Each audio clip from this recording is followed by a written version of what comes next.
crumble, will not crack. You can vote in the chat right now with hashtag MB. The gates are now open. Let's see who can take the first game of the day. This blind pick is interesting from Method Black. I was expecting a Demon Hunter Death Knight, but they obviously are respecting Change My Mind's Wizard Cleave composition. So instead, we're actually getting a Game 1 Wizard War between Change My Mind and Method Black. I'm trying to just take the time to assess who theoretically got the upper hand in terms of these compositions. I would say that Valet's team brings a bit more extra crowd control with that Psychic Horror and Silence combination, but as the Shadow Priest trying to cross midfield against a Frost Mage to secure that crowd control, it is going to be difficult to utilize properly. Deeper into Dampening, I do believe that the Elemental Shaman is going to have the upper hand with this Lightning Lasso currently activated on Valet, dealing devastating damage. Good cross crowd control initiation by Method Black as Chaz continues the chain. Now they just need a tad bit more damage to force cooldowns here onto Fried Kitty as they make a swap. And Poike denies the remainder of that damage, having activated Iron Bark. Chaz now silenced. Valet looking to start a crowd control chain, but not in range to really threaten anything further. Yeah, I don't think this is a bad matchup for Change My Mind at all. I think this is probably one of the compositions they'd like to play against as this, but Valet getting low in the Lightning Lasso once again. You said that is going to be a lot of the burst damage that Swapsy has available. Beautiful Cyclone coming in from Chaz. And they take Valet down right now. Could be an immediate dispersion. Doesn't want to play too greedy. Uses the dispersion, gets topped off from that healing. And Poike going to be playing that Balance Affinity, the Moonkin form, which makes it much more difficult for Raikou to secure polymorphs. But if they do make a swap on him, and Poike potentially could go down. A nice little attempt on Chaz right now with a bash. And Poike trying to get a little bit aggressive, but they really don't have the damage to force out anything more than just a Bark Skin. Yeah, I mean, still just taking opportunities to try and go after the healer. I think Deeper into Dampening is definitely a win condition for either team's composition. The main goal in this matchup is to just max out your damage as much as possible. Sneak in a couple of crowd controls that are not risky, so you will unlikely see these mages casting polymorphs on the Restoration Druids. It is already difficult to polymorph a Druid, but at this level, between the skill that Poike and Chaz have, it's almost impossible. So you will often see the mages instead just focus their priority on Frostbolt in this case, as they're both playing the Frost specialization. Frostbolt then lets them accrue Icicles, which appear above their character's head. They can count it up to 5, and then choose to release all 5 Icicles with a spell called Ice Lance. They will then combo that with some crowd control. So for the case of Method Black, that's going to be Swapsy's Lightning Lasso. In this case, for Change My Mind, it will be a condition there with the Silence and the Psychic Horror. So Valet will be the initiator. Then we will see Fried Kitty back him up with all those Icicles he has spent generating throughout the fight. And then the opposite end, Swapsy will initiate with Lightning Lasso, and Raikou will be the follow-up with the damage. Yeah, and both these mages are opting to use most of the Frostbolt Azurite traits, so they're going to be empowering both of their Icicles as well as their consistent Frostbolt damage. So looking for as much casted damage as possible, which will add up. Valet getting low in a Lightning Lasso. Could be Dispersion once again. Another beautiful Cyclone from Chaz. Anytime Valet gets low, Chaz is finding these Cyclones that they can burst out of, as long as there's a little bit of crowd control. And Poike, Raikou sneaks into Sheep. Valet in a lot of trouble, activating that Fade. That will make him safe. A nice Double Fear coming in from Valet. Tremor Totem gets dropped out by Swapsy, and that's one of the utility spells that a Shaman does bring. That Tremor Totem will be able to break himself and his team out of fear if he needs it, and that's basically the counter to what Valet has available. So look for Swapsy to be breaking out Chaz and Raikou from fears if Valet can ever secure them. The Shadow Priest brings a lot of sustained, consistent damage across multiple members of the team, but it doesn't really bring a huge punch of burst that with paired up against the Elemental Shaman that does basically the exact opposite in terms of damage output from the Shadow Priest. And in the current meta, sustained damage is just not that great, especially facing Restoration Druids who have very powerful heal over time effects that they can spread to their members of their team quite easy and quickly. So instead, I would give the advantage here to Swapsy. Just having that heavy hit during burst windows has been what the teams have relied on to win in the current meta. The Shadow Priest is just a bit lackluster in that regard. Every single Lightning Lasso, every 30 seconds, that's always a threat. Valet's crowd control is just a tad bit longer than that, so they get less attempts, they get less burst. You can already see that that's establishing itself in Poike's mana pool. Poike actually trying to sit down and regenerate some of that to try and edge ahead over Chaz, but overall, there's just been really no pressure for Change My Mind whatsoever compositionally, and Method Black's decision to go into a Wizard War rather than rely on their Demon Hunter Death Knight composition, I think, was a wise move. Yeah, Raiku's blinking behind the pillar, back to Chaz, taking a little bit of burst damage. Swapsy repositioning on top of Valet, looking for a Lightning Lasso. Immediate interrupt there by Fried Kitty. Nicely done as we move towards dampening. We can look at the healer's mana right now. Chaz has a bit of a lead over Minpoike. Potentially could go look for a drink at some point, but I think with the way these two teams are positioned, it's going to be difficult for either one of these Druids to sit down and get a drink. They're probably going to have to cross the map at some point, but if they do cross the map, their team will lose a lot of pressure, so it's a risky situation indeed. All right, we do see some initiation here by Change My Mind. Finally, some pressure as Fried Kitty has managed to sneak in a polymorph. You don't usually see these Druids at this level getting caught in that crowd control, and you can see how much pressure is developed if you can find an opening like that. Unfortunately for Change My Mind, not netting them any cooldowns, so no real significant lead established from that nice play. Now we see Method Black engaging with crowd control. Minpoike caught into a bash polymorph as Method Black push on top of the enemy team. Valet already in a good position to just avoid the attack entirely, and nothing is going to be banked on either side at this point. It's really mana that is the name of the game before we get into deeper stages of dampening, and currently is fairly even. Actually, Minpoike now getting slightly ahead in that regard, and it's going to be important that he maintains a powerful lead so that when we do get to the upper stages of dampening, and this is one where you may want to start taking your bets because the way that these compositions go head to head, we may be breaking records.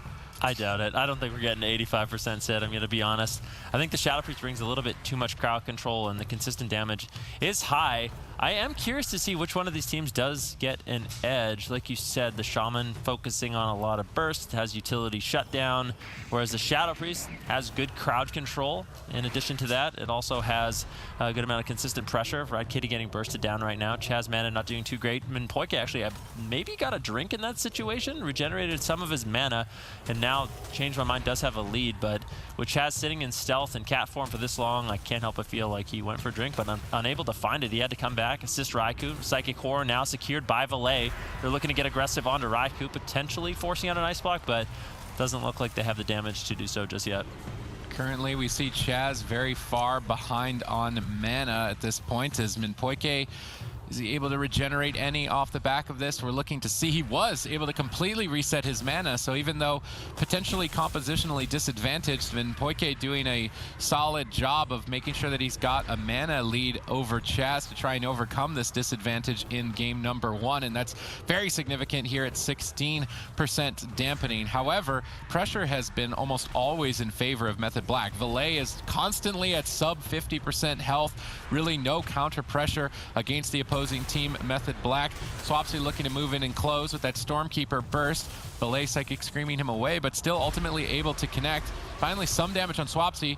Lightning Lasso gets trinketed, so Valet can counter pressure. They sneak in a polymorph. Change My Mind are finding mistakes on the side of Method Black and capitalizing quite effectively to turn this game on its head. Yeah, Swapsy completely out of mana as well, not able to really heal himself up in this situation. Chaz still caught in crowd control. Nicely done by Minpoike. Swapsy now caught into the Psychic Horror, using Ghost Wolf trying to kite around the pillar, avoid some of the damage. Raikou looking for some counter pressure now onto Valet.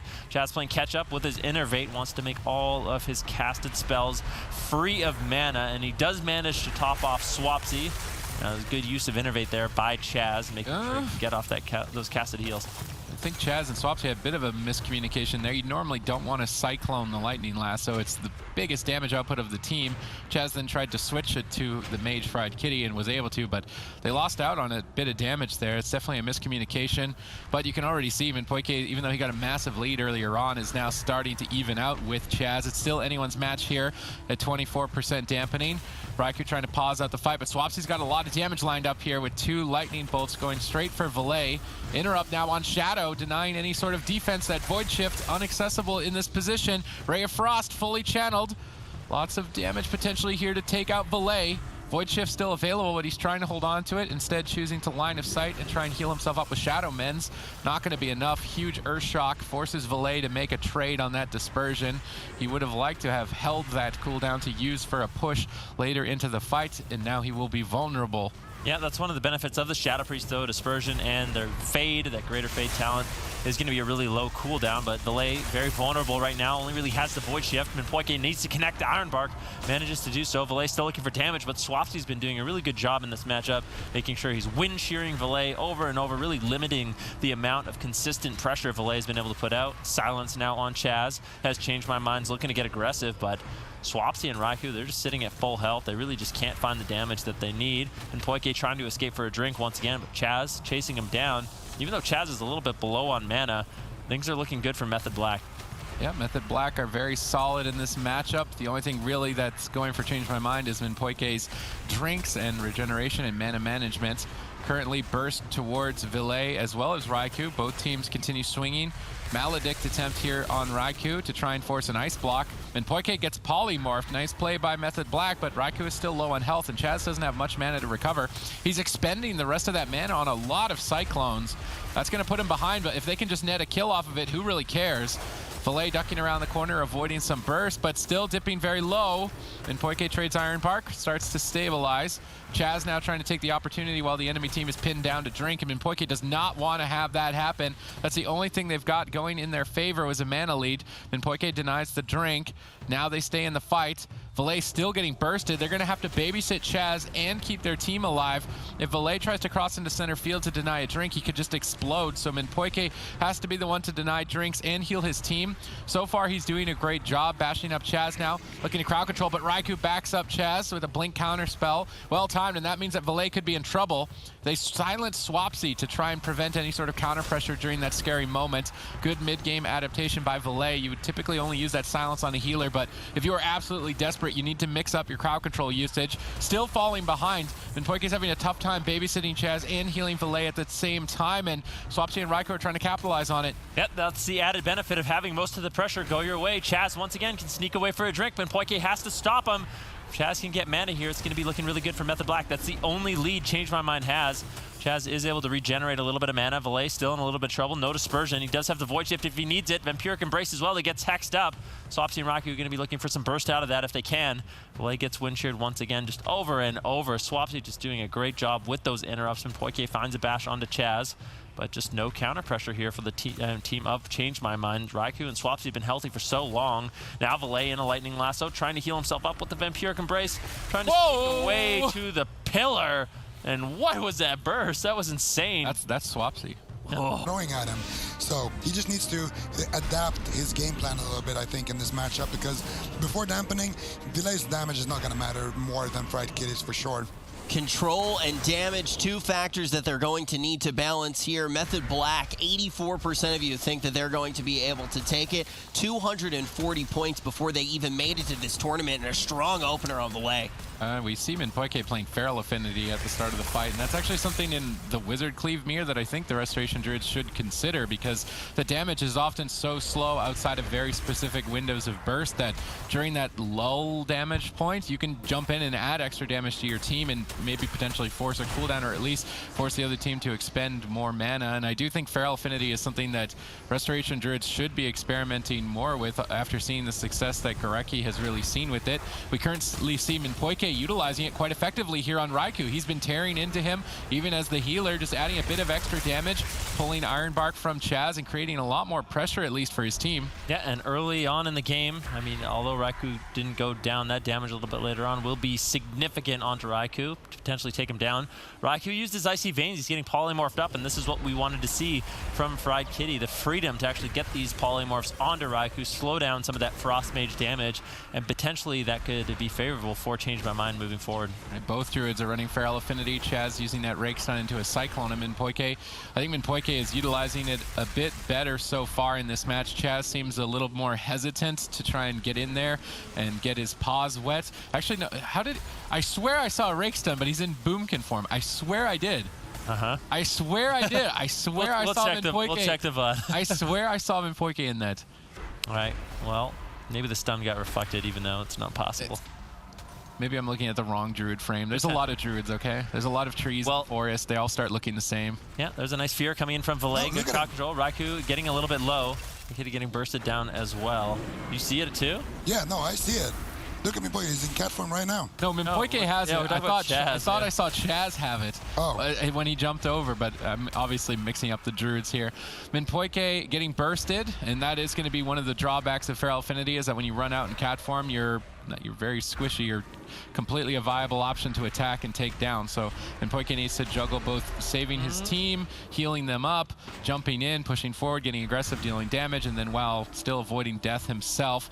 If he can accomplish all three of these at the same time, then he can definitely carry the team with that affinity. Seems like he wants to jump in over on the side tombstones, but Valet just taking a huge hit as he tried to push forward into Method Black territory. Yeah, Chaz taking the opportunity there while Raikou was controlling the entire game. He had a polymorph on Valet, interrupt on Fried Kitty.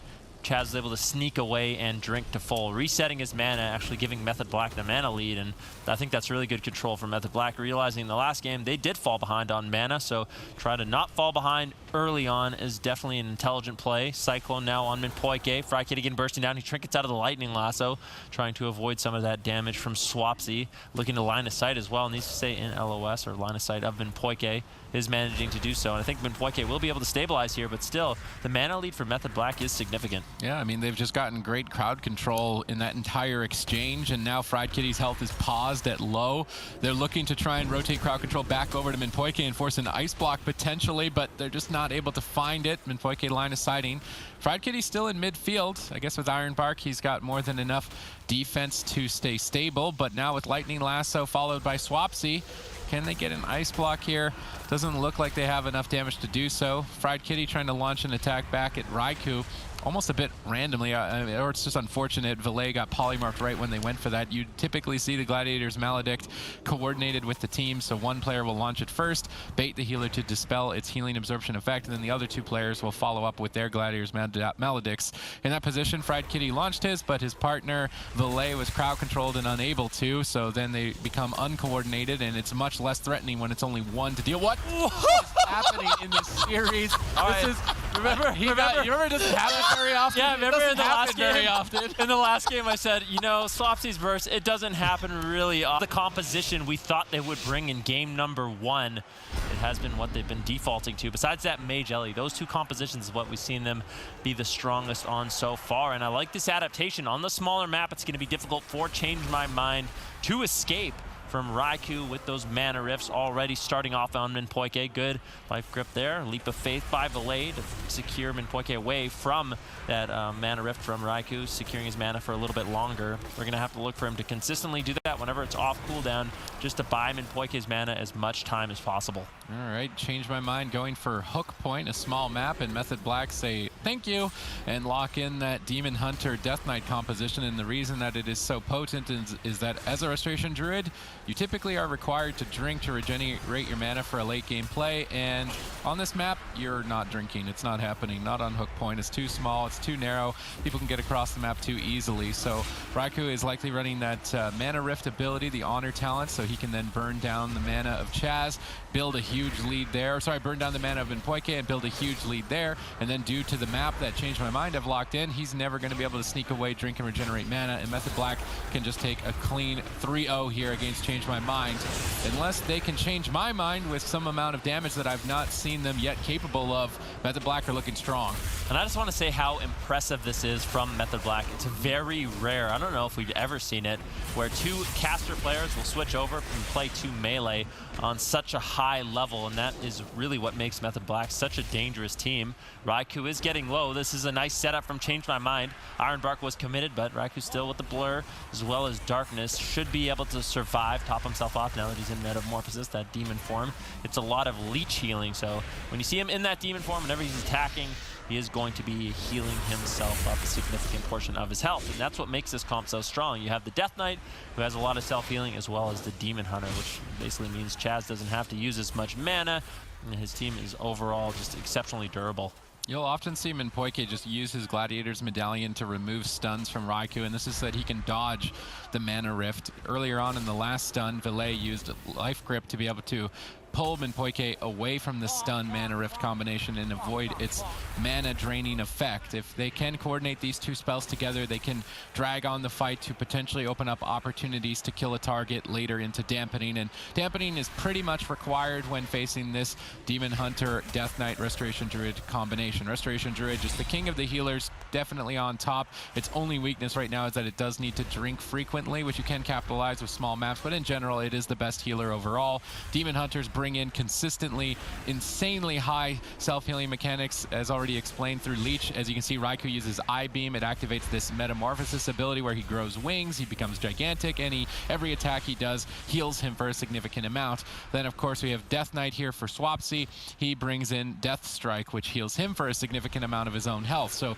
you pair this individual self-healing capabilities along with the most powerful healer in the game, and you've got a recipe that's going to take it into really deep dampening. So Change My Mind have to survive and maintain their mana until that point, so they can reduce the effectiveness of this leech healing from Raikou and Death Strike of Swapsy. There may be potential in dampening, but then even at that point, there are very powerful team defensive cooldowns for the composition that Method Black have as well, that being Darkness from Raikou. So at any point, Raikou can place a purple cloud on the ground, which will have a chance to immune basically all incoming damage. There's about a 30% chance that something will hit him, but it's very unlikely. Although those Earth Shocks earlier in the game, maybe there is a chance that it could happen. This is also one of the powerful team defensive cooldowns currently activated with that purple shield that is Swapsy's anti-magic zone. So during those critical burst moments, they will almost always have an available cooldown trade to negate a kill from the composition that Change My Mind have brought here, which is why they are so heavily favored compositionally, so heavily favored on the map. Change My Mind need a miracle.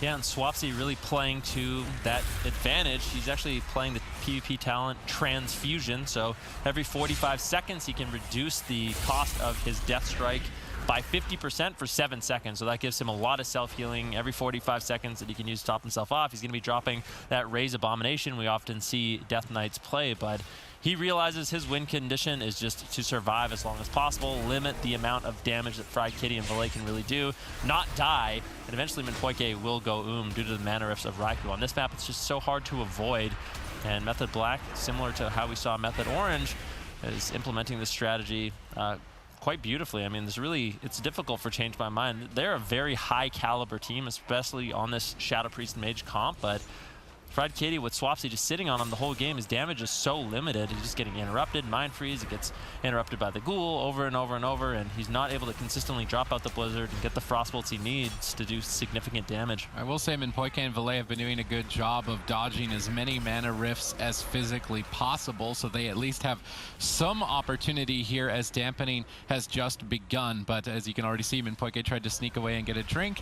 This map is too small for him to do so. I do not like that they picked Hook Point. If they were really having to rely on this composition, it was just not a wise move, at least if they wanted to have more games on the board potentially to throw the series back. Maybe they're just saying, well, if we can't win on this map, we can't win anyway, because we're going to have to play on 2 small maps even if we win this next game. But I'm not sold on that 100%.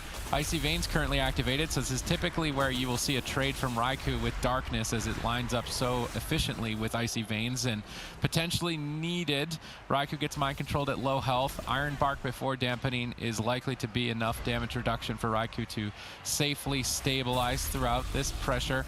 Now getting back on target, I-Beam, so now all of his attacks start healing him. You can see his health going up quite rapidly as a result. Valet getting pressured down. Valet also brings in a little bit of self-healing, but I wouldn't say it's as potent, at least not against single target pressure as Raikou's or Swapsy's is.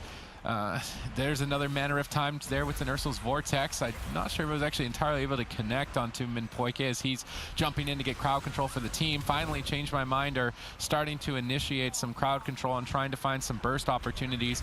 Just before we get to something like 30% dampening is when you want to be getting Raikou's Darkness, so that when we're at 40 or 50 or 60% dampening, he doesn't have it, and then you can actually find a kill. But if Raikou can hold on to Darkness until that 50-60% dampening, he can use that to immune a kill and then run down the enemy team. We already see pressure establishing itself across all 3 members of Change My Mind.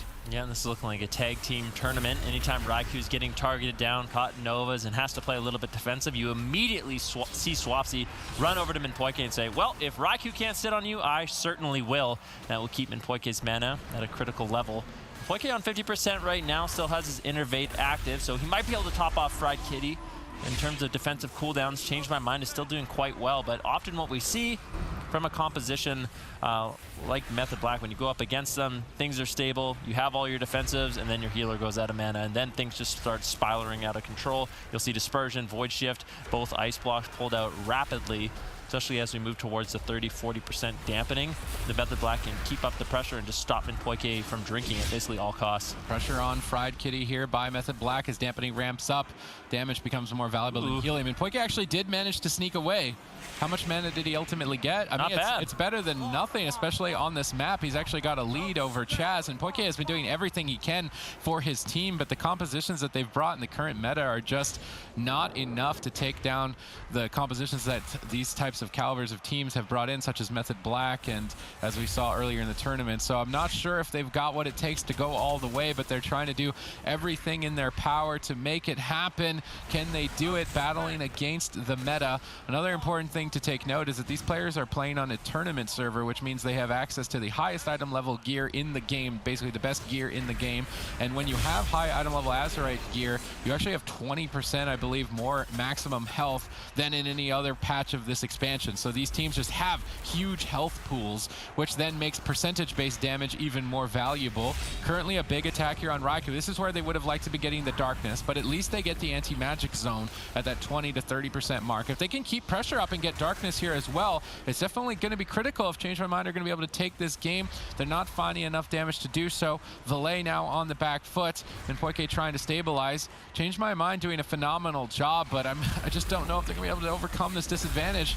We'll definitely have to see. So far, they have been making it work. There's been signs of life on Raikou. Chaz with no Trinket, no Iron Bark. Raikou as well, no Blur, so that's his main defensive cooldown he has available. Filet and Fried Kitty can get another nice setup here with crowd control on Chaz. Raikou could certainly have to pull up the potential darkness in this next exchange, but Raikou's going to be moving over onto him, and Poike once again, you can see his mana is just taxed so much. Chaz sitting in cat form, trying to potentially get out of combat, forcing Fried Kitty and Valet to be distracted in the matchup.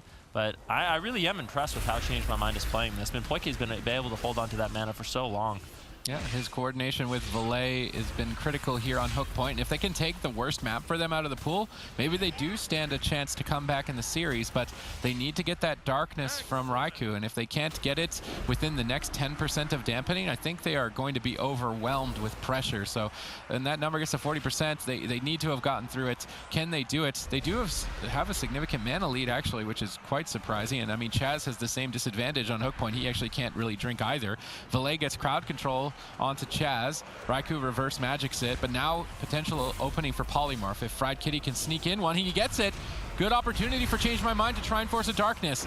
They need damage. It's just not there. Raikou is just so easily deflecting it with Blur activated.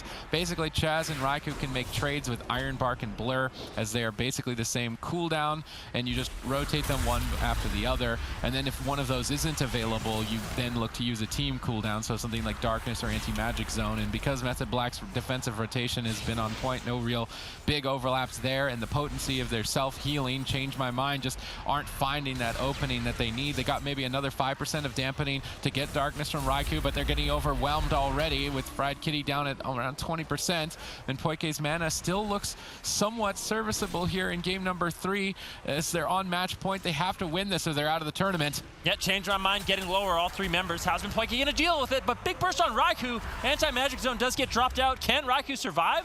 Chaz doesn't have much mana left to work with. Might have to drop out the darkness, but Raikou manages to stabilize. Fried Kitty still low, as well as Valet.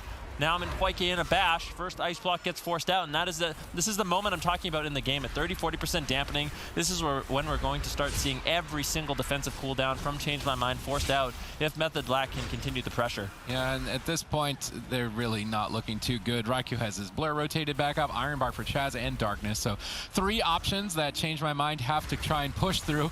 Maybe with one big push, they can get all 3, but if they can't do it like that, I'm not sure. Icy Veins popped. Raikou just trades Blur. Efficient trade there on his part to stay aggressive and try and just close this game out, as both druids are completely tapped on mana. But of course, the damage of Method Black is going to be more significant because the Demon Hunter and Death Knight heal themselves, whereas the Mage doesn't heal himself, and the Shadow Priest does, but not nearly as effective. Raikou imprisoning up Fried Kitty so that Swapsy can make his way and reconnect potentially, and death gripping Valet over. Well, that seemed like a miscommunication. I think Swapsy wanted to set up Raikou for a double stun, but then they ended up splitting out with Raikou going after Minpoike. Mana Rift secures the remainder of Minpoike's mana, and at this point, what can you really do as change your mind? Maybe you can go after the Death Knight, try and crowd control Raikou to deny his darkness onto him. There is some option there, but the momentum is just swinging out of control here. Fried Kitty gets interrupted. Oh, Void Shift is traded by Valet to stay alive as he could not access Ice Block while interrupted, but now Valet is low on health. He has to trade Dispersion. Minpoike is getting overwhelmed. There's no counter aggression. It's been a completely one-sided match, and Change My Mind, I think, are out of opportunities. Yeah, this is difficult. Method Black, they're here to win, going to be looking to march through the lower bracket and get into that grand finals to secure their 3rd cup in a row. Change My Mind holding on by a thread, trying to stay in it, but it's just looking so grim. And Poike with the Innervate, trying to get some heals out. Valet still low. Fried Kitty as well. He has an Ice Block left, but he gets interrupted. And now at this point, Raikou's sitting on Fried Kitty. Swapsy sitting on Valet. Minpoike, this is a nightmare situation. Chaz secures a full Cyclone into a bash on the Trinket. But still, Change My Mind, they are holding on. I just don't see how they can recover, Sid. Ice Block forced again. Burst on Raikou. They have to kill him in this bash. They don't have enough damage to do it. Anti-Magic Zone, once again from Swapsy, protects Raikou, but it limits his mobility. He actually can't move from it without losing its damage reduction, so at least they can slow down some damage. I don't think it matters. There's no defense left. Method Black play it out clinically, precisely. No mistakes made here. Minpoike is doing everything in his power to try and keep his team alive in this tournament. Valet's Vampiric Embrace. This is a cooldown that allows his damage to heal the team. Maybe that's enough to keep them at least alive, but there's still just no counter pressure whatsoever. They can't find any openings, and Swapsy is looking to close. He gets 2 big zaps in game 1 and 2, switches over to the Death Knight and basically strangles Change My Mind to death here on match point. Method Black advanced 3-0. And this may just be the easiest see Nerd Rage paired up with Cervantes here for the Cleave. All right, I'm curious to see how it goes head-to-head. I mean, this is a similar matchup we saw with the Pumpers earlier against Change My Mind. They wanted this Death Knight Warrior into the Rogue Mage, and then when we saw that team change to a Wizard Cleave composition, Fnobbers, the new member for the Pumpers, formerly on the Chalky Milkmen, is playing that Balance Druid Death Knight to try and dampen the Wizards. So the Pumpers have a good answer for Rogue Mage and general play with this Warrior Death Knight. Then they can counter-comp the Wizard Cleaves by bringing in Fnobbers on Moonkin, and that's going to be their game plan, and I definitely think they won the blind pick. I'm curious to see how ABC can overcome this disadvantage. Yeah, right away, the Pumpers looking to get aggressive. Drainer immediately using the Way of the Crane and his Trinket to get out of blind, retreating back to the pillar once again, taking full advantage of Alex Frozen Orb. And this is one thing we see really good Mistweavers do, is when a Frost Mage drops down some of that AoE, a Blizzard, or a Frozen Orb, the Mistweaver Monk, he's susceptible to Polymorph, so he just runs inside of it so he can get the heals out he needs, potentially look for that Way of the Crane. That way Alex doesn't really have an opportunity to land those Polymorphs, as it will break to that AoE damage. Yeah, it definitely will. Nixie, wondering if he's playing the Flying Daggers build. He's been using Fan of Knives periodically, trying to just spread poisons maybe onto multiple targets to build up his energy regeneration and also have some healing reduction onto multiple members. The Warrior is definitely the weak link here in the matchup against ABC. Warrior not bringing any sort of self-healing mechanics, so any damage they do to him will stick, and he will have to wait for Drainer to get out of crowd control to stabilize them, which is why we don't see ABC attacking the Death Knight. Attacking the Mistweaver Monk can be a viable option, but because of how much max health players have in the current patch, it's a little bit unlikely that you actually kill a healer in a swap, and as Rogue Mage, if you don't kill the target in a stun when it's a healer, you're probably not going to kill it. So it just makes more sense for ABC before dampening to just attack the Warrior, control the Death Knight, control the Mistweaver, try and burst down the Warrior as much as you can, maybe deeper into dampening, switch to the Death Knight when that Death Strike is less potent, as the Death Knight can't escape to safety, which is one advantage the Warrior brings, is mobility. He can use Heroic Leap to jump to safety, and typically Arms Warriors use that Heroic Leap defensively. They don't like jumping into the fight with it. They'll save it to then retreat back to the pillar when their healer is crowd controlled, and that's what I'm really looking to see here from Nerd Rage, is when Drainer is crowd controlled, how does he respond? How is he able to avoid the damage and stay alive himself? I'm always interested to see what builds these mages are playing. Alec is actually running an interesting one, similar to what we saw yesterday. He's playing basically a tank mage, where he actually picked up the PvP honor talent, Nether Wind Armor, which reduces the chance he gets struck or gets critically struck by 15%. Makes you very durable. I really feel like it's an underrated talent, so I like to see him implementing that. But Nixie getting swapped to, getting bursted down, almost an execute range. Shadow steps away to Asgroth, should be able to survive. But yeah, Alec, with that tanky honor talent as well, playing Lonely Winter, and something we basically never see, Chain Reaction, which increases your Ice Lance damage against frozen target by 3%, stacking up to 5 times. So he's really just focusing on Ice Lance damage, instant cast damage, as he knows with the Warrior on him, with the Death Knight on him, is unlikely he's going to be getting off these Frostbolts. And I actually think it's a smart adaptation. I think a lot of the time these mages, they're relying too much on Frostbolt, and it's just so unlikely to get that off with the Death Knight on you, who's just marching on you and sitting on top of you the entire game. With the Flying Daggers build that Nixie is running, and then the Ice Lance build that Alec is playing, it makes me think that Drainer is actually going to be their kill target and main objective. This way, when they switch to Drainer, stun him and hold him in place, an Arms Warrior and Death Knight have to be close to the targets they're attacking, so they'll be close to Drainer. And then when the 3 members are stacked up, Flying Daggers will hit 3 players, Frozen Orb will hit 3 players, and then in Dampening, they can maybe try and overwhelm Drainer. That seems to be the only thing that makes a lot of sense to me. Of course, the Ice Lance build just is an easier time as a mage when you've got multiple melee constantly harassing you, so maybe that's just standard for the mage now in these melee cleave matchups when you know you're going to be the target. But Nixie running that Flying Daggers is a bit interesting, as he's not actually running any Azerite traits for it either, just the honor talent, so just a little bit of an added bonus. And they are constantly switching to Drainer and trying to burst him down in a stun. Later on in the match, I mean, that was already a close call with only Vendetta committed from Nixie. I almost wonder if Alec had pulled the trigger on Icy Veins, if they had been able to just kill Drainer right there. This strategy could work for ABC. Yeah, definitely potential there, as long as Alec can hold on to some of those fingers of Frost procs, and he has all his instant cast damage ready with the Frozen Orb, as well as the Blizzard, as he is playing the Freezing Rain honor talent. So anytime he gets the Frozen Orb down, he can get a free Blizzard. Just a lot of instant cast damage. So far, Asgroth's been doing a pretty good job on mana. What I want to continue to see the Pumpers do is make these swaps onto Nixie. He's already trinketed, he has evasion, but still vulnerable as a target. If he gets caught into a Stormbolt, definitely take him down. Alec now getting a little bit low, as they did use a Maledict on him. Is Asgroth going to be able to keep him up? That really is the question. Temporal Shield should be able to deflect for a little bit longer, but outside of these swaps onto Drainer, the consistent pressure from ABC really hasn't been there. But I do like what they're doing. Drainer trinketed out of a blind a little bit earlier on. Nixie committing Vanish, trying to get him low. Actually, I think he used a re-stealth with his Night Elf Racial, so he's able to get the Garrote Silence on Drainer to continue the chain. And as a response Drainer, he's going to be using not only his Way of the Crane, but also his Life Cocoon. So committing a few defensive cooldowns there in order to survive that swap coming in from ABC. So I like the strategy from ABC. We just need to see them consistently looking for these swaps onto Drainer. This is the first time we've seen the Pumpers in a tournament, and they've been doing a great job so far, but still their Gladiators Maledict's coordination is very lackluster. In an earlier attempt, if they had just pulled the trigger, coordinated all 3 together, I almost guarantee Alec would have had to Ice Block. They initiated with 1, it was dispelled. Then they waited the better part of 4 to 5 seconds to activate the second one. That one had to be healed through, and then they just didn't use the third one. Gladiators Maledict, especially with the way the current meta is best used one after the other in sync to deny as much healing as you can to force a powerful cooldown like an Ice Block. Now they're trying to go after Nixie behind the pillar with that Ring of Frost, but again, only 1 Gladiator's Maledict was used there. Asgroth just dispels it and then immediately heals the target back up. The only advantage I can see by splitting the Maledicts up is that you maybe run the other healer out of mana, because they have to use Dispel more frequently, and Dispel is not exactly a low-cost spell for a healer.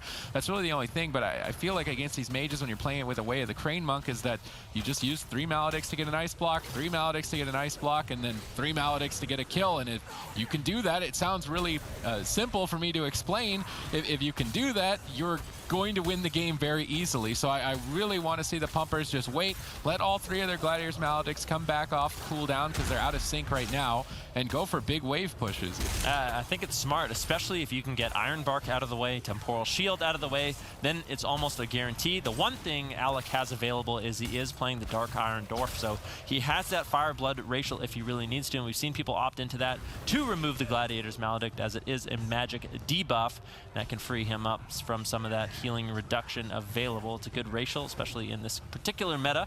Nerd Rage forced into the Die by the Sword as well. That was the Life Cocoon, so some good pressure. Nixie getting swapped to, though. Gladiator Safeguard procs. He's in execute range. Can they take him down? He gets chopped up by Nerd Rage and Cervantes, and that rogue's just such a way of the crane on Drainer. Interesting. But never mind. I think the interesting thing is Asgarath has to go for drinks, and Dalaran Sewers is not a great map for drinks. In addition to that, Nerd Rage is going to be doing most of his damage with deep wounds as well. So I don't think this is going to be too bad for him. As long as he just tries to keep hitting people with Mortal Strike, he will get out at least 50 or 60% of his total damage just from that. The Pumpers are gifted a map that allows them to play the strategy that we know them for, the strategy that gave them their name, the Pumpers. They're going to try to use Dalaran Sewers against ABC, who locked it in, and get themselves on match point. Yeah, I think it was smart. It's definitely the high percentage play on the Pumpers' part. If they had locked in that balanced Druid Fnobbers, they would have gotten Rogue Maged, and we saw how that went for them earlier on in the tournament. So I think that taking at least the map advantage, even though you don't want to be a warrior against this composition, it's definitely a more smart play. However, their Maledict usage needs to be more precise. If they're going to take down this composition, they need to do all-out coordinated attacks towards the Mage or Jamie, using those Maledict trinkets one by one with a little bit of crowd control onto the healer, Asgaroth, and if they can execute on that 3 times in a row, I definitely think they can take this. Yeah, I think so too. Drainer still doing quite well in terms of mana, and he actually is playing Tiger's Lust, so he will be able to free up Nerd Rage a little bit with that ability. Anytime he uses it, Nerd Rage will be able to break out of a root and also get a little bit of a sprint. And if he can maintain high uptime on Alec, I think it's going to be dangerous for Alec. And as well, the build that Alec's playing, where he doesn't have his pet, and he doesn't have Ice Nova because he's playing Lonely Winter, he loses out on a lot of those roots available to him. So Nerd Rage isn't going to be snared up and stuck in one spot nearly as often with the build Alex is playing. The trade-off is that Alec, of course, is going to be able to put out a little bit more instant damage in this matchup. But with the split strategy, I think Alec it could theoretically actually get casted damage off. I don't know if I like the build nearly as much when you have an Elemental Shaman on your team. I feel like you want to be able to be that free casting threat in a wizard setup like this. What's interesting here by the Pumpers is that they're sending Cervantes to attack Jamie, they're sending Nerd Rage to attack Alec. So you would typically see a melee cleave have both members attacking the same player, but when facing a wizard cleave, so 2 ranged classes, if you split up your melee, you've got disruption on both places, and neither wizard can completely free cast and generate counter pressure, and it can be a way to attrition the wizard cleave down in a long extended match. And this is where experience comes into play for the Pumpers. They've been playing melee cleaves for so long that they can bounce between some of the more typical strategies and atypical strategies like this, the split DPS strat, where your main goal isn't necessarily to kill the target, it's just to make them have the least amount of fun. Yep, and if you're a player at home and you play Mistweaver Monk, normally mages are very difficult for Mistweaver Monks, but there's small tricks you can do. I kind of talked about it in the last game. You'll see Drainer, if he gets interrupted or he needs to heal up his team, he'll run into Alex Blizzard and his Frozen Orb. That makes him basically immune to Polymorph. He can get Polymorph, but it'll break immediately, and it's essentially a waste from Alec. And Drainer will be able to get some cast off, especially with the Thunder Focus T, if he has that. So definitely a good strategy adaptation, and if you're a new player at home, it's something you definitely want to look out for. Once your Polymorph breaks or once you top off your team, you can easily just Transcendence away to safety once again. Another advantage of this split DPS strategy is that a Frost Mage brings in a lot of area of effect snares, but if you only send one person after him, he's only snaring one target. And same for Jamie, he has Thunderstorm, so this is an area-wide knockback effect. But if only one member is next to the target that he wants to knock back, the other one is still having uptime. So by splitting their resources into 2 different places, they can maximize their uptime, their damage output, and their disruption. It's definitely a good decision on their part, utilizing the map and this strategy strategy to try and pressure the team. And if you're ABC, you don't want to stack up because then you'll both get cleaved down by the Death Knight and the Warrior, and it becomes a bit of a game of chicken because then when the Warrior and Death Knight are stacked up, they get cleaved by the Frozen Orb. But I think the Warrior and Death Knight do more damage in close quarters. So Alec needs to do a better job of staying away from Jamie and not stacking up as they just did a moment ago, because it did tax quite a bit of Asgrath's mana. Drainer then, as the healer for the team, has to decide when to make pushes like this, activating the Way of the Crane, boosting his damage and allowing that damage to heal, but more importantly boosting his damage so they can push for a kill. And I would like to see this be the time where they use their Gladiator's Maledicts when they have increased damage from Way of the Crane, as it's more likely to create panic for the team of ABC, and panic will then lead to mistakes. Mistakes will then lead to openings later on in the match. But so far, the Pumpers' coordination has definitely been a weak point for their team overall, and that push right there was definitely lackluster. Yeah, it could have been executed a little bit better, and we just want to see that done by them in order for them to actually secure a kill a little bit earlier on. But the Pumpers have managed to hold on. They've been limiting a lot of the damage that ABC has been able to do, but ABC has been in no real danger in this matchup. I can't help but feel that they're looking to play for a long game, but also at the same time allowing Asgrath to just go and drink whenever he wants. He's just been going for these restalls, resetting his mana by sitting down and drinking, and the Pumpers have made basically no effort whatsoever in trying to shut that down. Nice play by Cervantes, death gripping Jamie behind the box, out of line of sight as Asgrath was making a crowd control push, trying to catch Jamie off guard. Nerd Rage then collided with Cervantes on that play, and that's really what we need to see from the Pumpers, is when they decide to mix up their strategy. They obviously want to focus on splits, disruption, but if they can collide on the same target with good opportunities, that's when they can execute for kills. That's usually when we want to see Drainer also participate in the fight, adding some extra damage with the Way of the Crane. A death grip like that later in the match, deeper into dampening, could definitely net a kill for the Pumpers, but still, I want to see that Gladiator's Maledict coordination. I really haven't seen any usage of it in this match in particular, definitely not noticeable, and that trinket is supposed to be their win condition. So with Way of the Crane, Drainer runs into Frozen Orb. He's immune to its snare, and Frozen Orb will also break Polymorph. Now he paralyses Asgrath, knocks him down out of line of sight. This is where they should be going for the Maledict play. They should be going for 1, 2, 3. 1, dispel, 2, heal through it, 3, and then find a kill. And they only went for 1 Maledict and then nothing after it. Yeah, definitely not ideal. Stun now onto Asgrath. He uses the Iron Bark on Jamie. Jamie's just such a slippery target. The Elemental Shaman has a lot of mobility in Ghost Wolf. It basically suppresses all of your snares. Nerd Rage getting bursted down lower, has to activate the Die by the Sword, leaps behind the pillar. Drainer with no life cocoon has to channel out some heals in order to keep him alive. Actually, he uses the Revival. I feel like he could have held on to that a little bit longer. Potentially, maybe he wanted to dispel Cervantes out of something, but that's a big cooldown to heal up Nerd Rage when he had an opportunity to essentially free cast. All right, Nerd Rage trading powerful defensive cooldowns. He's going to be a weak point for the team compositionally. They've been trying to overcome that disadvantage with target selection and strategy, but overall their execution is just not there. We do see both members collide on Alec. Nice Ring of Peace from Drainer. That definitely could be a win condition on the Dalaran Sewers, knocking Alec out of position, but he's able to restabilize by blinking back to Asgrath's side and connect a couple of heals. We have seen frequent usage of Lightning Lasso onto Cervantes, and I think the main reason for that is that Cervantes has multiple ranged forms of stops, so he's more likely to be able to interrupt Lightning Lasso, whereas Nerd Rage, you would like the Lightning Lasso damage on the Warrior because he's not going to Death Strike it back, but if you get interrupted instantly, you just get no damage. So maybe Jamie's just trying to calculate maximum damage output. He's never going to get a kill with that way of thinking, but maybe in dampening he can. I still would much rather see him Hex Cervantes. That way you can remove the Mind Freeze and then go for a Lightning Lasso on the Warrior. That's a bit more of a typical strategy on Elemental Shaman. And the thing is Hex is threatening that chain, so if the Death Knight uses the interrupt on Hex, then you just wait for the interrupt to fade and then you get it guaranteed. I think that would be a much better choice. I mean, imagine if there was a Lightning Lasso on Nerd Rage right now, instead going after Drainer with it, and he gets stopped on it. Jamie is definitely playing a bit lazy, I think, on Elemental Shaman in this match. Alec with his Temporal Shield looking to deflect this attack, should be able to do it. And this is an opportunity for the Pumpers. They got Iron Bark and Temporal Shield. This is when we want to see the push with the Gladiator's Maledicts in order to take Alec down. They don't have anything to reduce the incoming damage or prevent the incoming damage, and I think they would be able to overwhelm Alec in the situation if they had those trinkets available. Alec still getting low. Drainer caught into the Polymorph as all 3 members looking to take down Alec. Asgrath having to use a lot of mana. This could be the first Ice Block. Alec still trying to kite away the best he can. Jamie looking to help with some peels.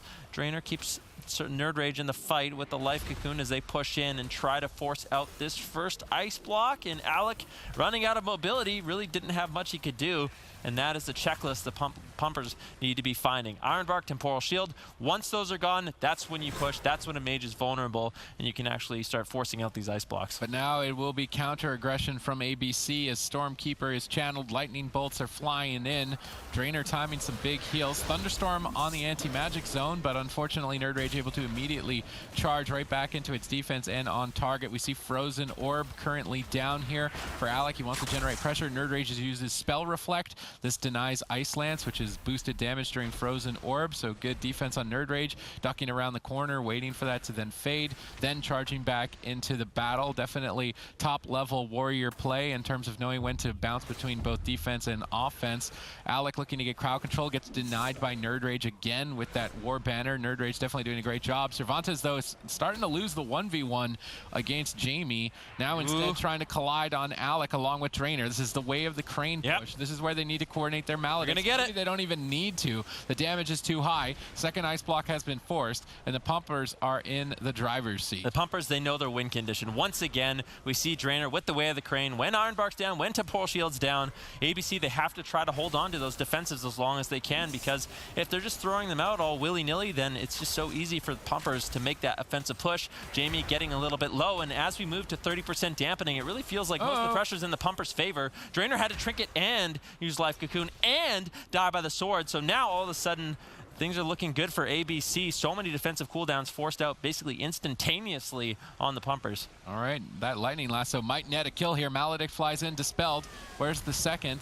Like a bit of miscommunication there with the Maledicts on ABC's part as well. Definitely not the highest level of usage of it. That's a big deal. That trinket is definitely a kill window for any team in the tournament. Hex secured onto Drainer. Frozen Orb dropped. Let's see how Nerd Rage decides to deal with this. Is he going to be able to? I think Cervantes might have actually Dark Simulacrum to Frozen Orb. I think so. He's just putting it down. But now Nerd Rage is in trouble. He's got nowhere to run.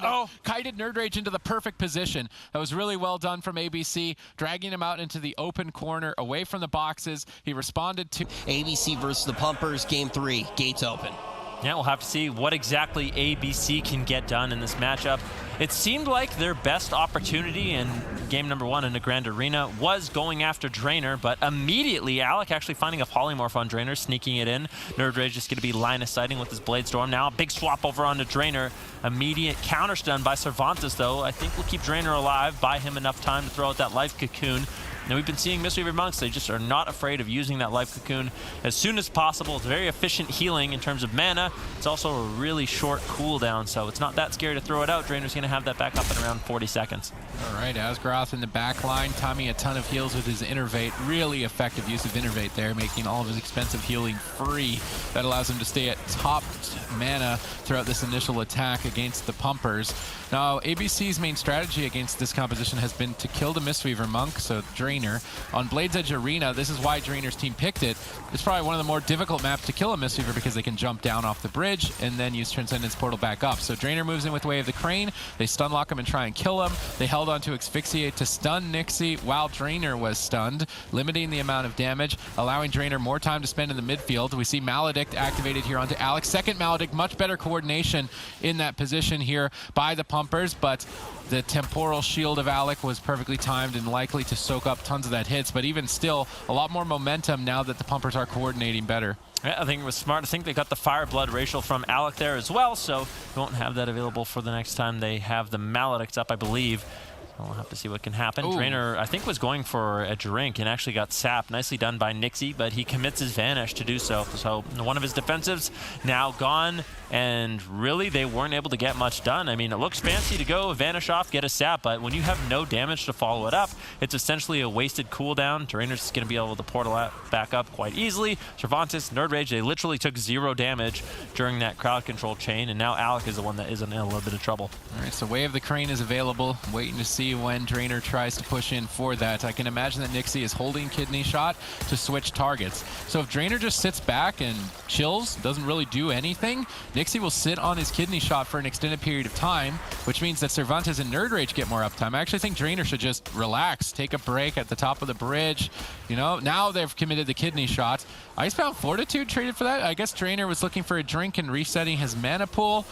You do want to make trades when necessary for that, but Icebound Fortitude is typically needed to answer Smoke Bomb. I guess Nix actually isn't running that Smoke Bomb, instead maybe running Flying Daggers to maximize his damage, so that play from Cervantes is not going to be able to be punished due to the build that Nixie is running.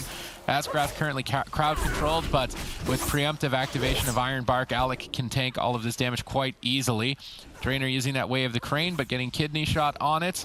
I don't believe they're going to have enough damage to take him down. It's just really unlikely, especially when you're by yourself as the Assassination Rogue in the current meta. You're not going to find a kill on a healer by yourself that easily. So instead, going for Cyclones and crowd controlling the Way of the Crane is just a better answer to remove damage and healing from the fight. They switch their attention to Nerd Rage, and they manage to at least pull Life Cocoon from that attack. So really nice mid-match adaptation on ABC's part. I really like their target bouncing, but they are starting to fall behind. Cervantes has stolen a Polymorph, now securing that onto Asgarath, trying to develop some pressure on Alec, but not finding any damage off of it. Drainer manages to make an escape.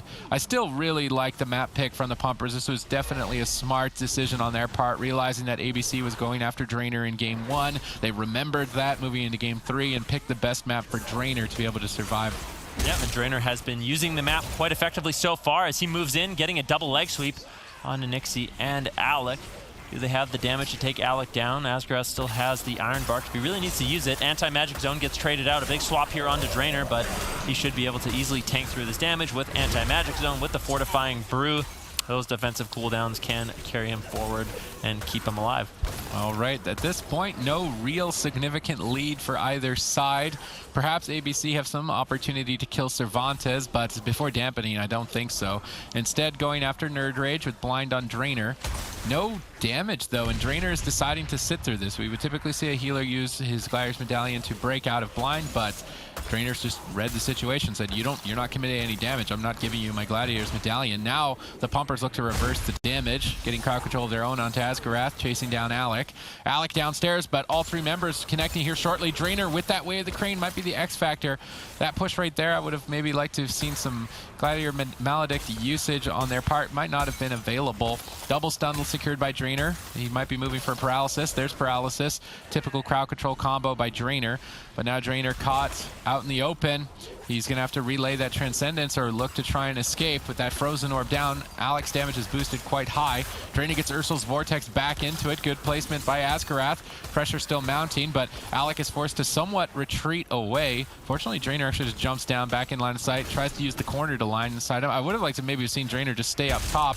He's setting himself up to use the Transcendence Portal to escape, but I don't think jumping down was a necessity there. Asgarath has managed to sneak away. He's regenerating mana, so instead of trying to stop that drink, they go for a kill, and they manage to bank an evasion. So you basically have two choices when the enemy team's healer starts to drink, is either to find him and stop it, or to just push for a kill on another target that is really far away. And in that position, they at least managed to pull evasion from Nixie, so he's got to keep aware of that, because they could switch back to him later on. Asgrath won't have as much room to breathe. Drainer securing another double stun, tons of damage. Nixie in trouble. I really like what the Pumpers are doing strategically here. They're definitely looking like a strong team for the whole tournament. Yeah, they got Nixie's Safeguard trinket as well earlier on, so he doesn't have that to rely on. Now with no Vanish, no Evasion, no Cloak of Shadows, no nothing, Nixie is increasingly vulnerable. A stun onto Asgrath. Nixie's still in execute range. They might be able to take him down. Drainer and Cervantes close it out. Intimidating shout going in from Nerd Rage onto Asgarath, and that's all the crowd control that they need. And still, that line of sight, a lot of the incoming crowd control from Alec.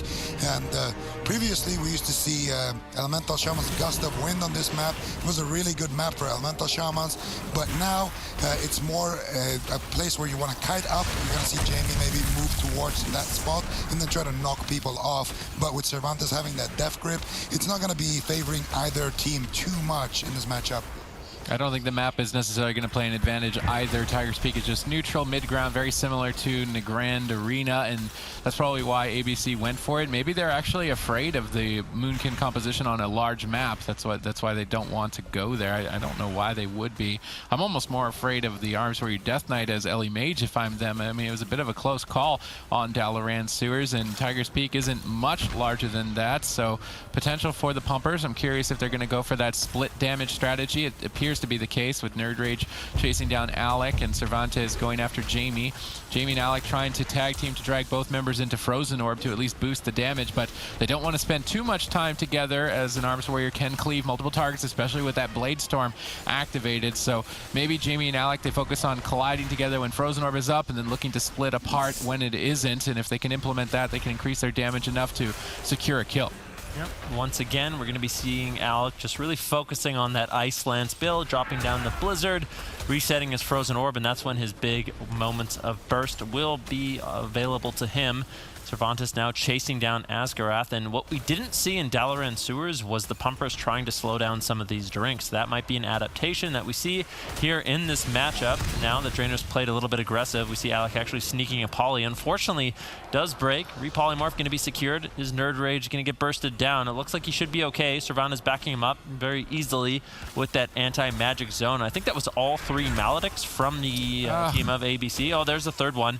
Nerd Rage still a little bit low. Drainer having to play catch up at this time, but with Drainer out of crowd control, I feel like those Maledics could have been timed just a little bit better. Yeah, and that Dark Iron Dwarf Racial is definitely showing its weight in gold here in this series, as you can use that Fire Blood to remove the Maledict's healing absorption effect, adding a second removal mechanic so that only one will effectively hit you. And most of the players in this match, I believe, are trying to exploit that advantage. Defensive intimidating shout there to allow Drainer some opportunity to regenerate mana, as both teams are expecting a late game and they want to prepare the best for it. So instead of using crowd control to execute for a kill in the current meta, they instead use crowd control to safely regenerate mana and extend the match deeper into dampening, where it is more likely that they will be able to find a kill. Yep, definitely. That's what we saw in the last game. I mean, what the Pumpers need is they need to get the Iron Bark, they need to get the Temporal Shield, like right now. When you see those two defensive abilities unavailable for ABC, that's when Cervantes, Nerd Rage, and Drainer can sort of team up and try to get aggressive. But at this point in dampening, I still feel like the heal over time effects that Asgarath has available for Alec, they just don't have the damage that they need outside of those Maledict pushes. And we know that they've already used them, I believe, so that's not going to be available to take Alec down just yet, and he should be okay. So both of these healers really just going to be focusing on making sure they're healing efficiently, conserving as much of their precious mana as possible as we move a little bit deeper into dampening. All right, Nerd Rage actually playing double time instead of Stormbolt so that he can get a bit more mobility to stay on target. I think that's a nice choice on his part. This way he will always have a charge for a blink of Alec, and he can stay on target and maximize his damage. Ring of Peace pinning Alec against a pillar so Nerd Rage can have at it and try and dish out some pain, but really not finding any damage. Dampening is definitely required in this specific matchup. Outside of crowd control moments and cooldown activation, the pressure is just seemingly non-existent for both sides. Nerd Rage still just developing. I would like to see maybe they collide on the same target here shortly. Drainer has opted to completely drop his Wave of the Crane, so I was saying that that was very important for their team to push forward and force ice blocks, and he's completely decided to abandon that and maybe just look for an out mana fight against Asgarath. So Drainer playing for an even longer match in that regard, and I'm not exactly sold on it. We've seen it work in the past. It's a lot more safe, but I would much rather see the Pumpers coordinate together with those Gladiators Maledicts. I think that that win condition is a lot more likely to occur than the mana war between a Restoration Druid and a Mistweaver. We do see Alec and Jamie positioned on top of each other during Frozen Orb. I like that positioning.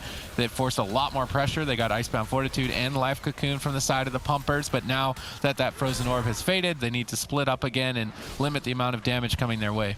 Yep, Drainer tops off Cervantes, and like you said, Drainer without the Way of the Crane really limiting his offensive capabilities, but picking up the Thunder Focus T, that's going to give him an opportunity once he gets out of crowd control to avoid some of those interrupts from Alec and Jamie, getting those free casted heals off where he can actually top off Cervantes and Nerd Rage if they really need it.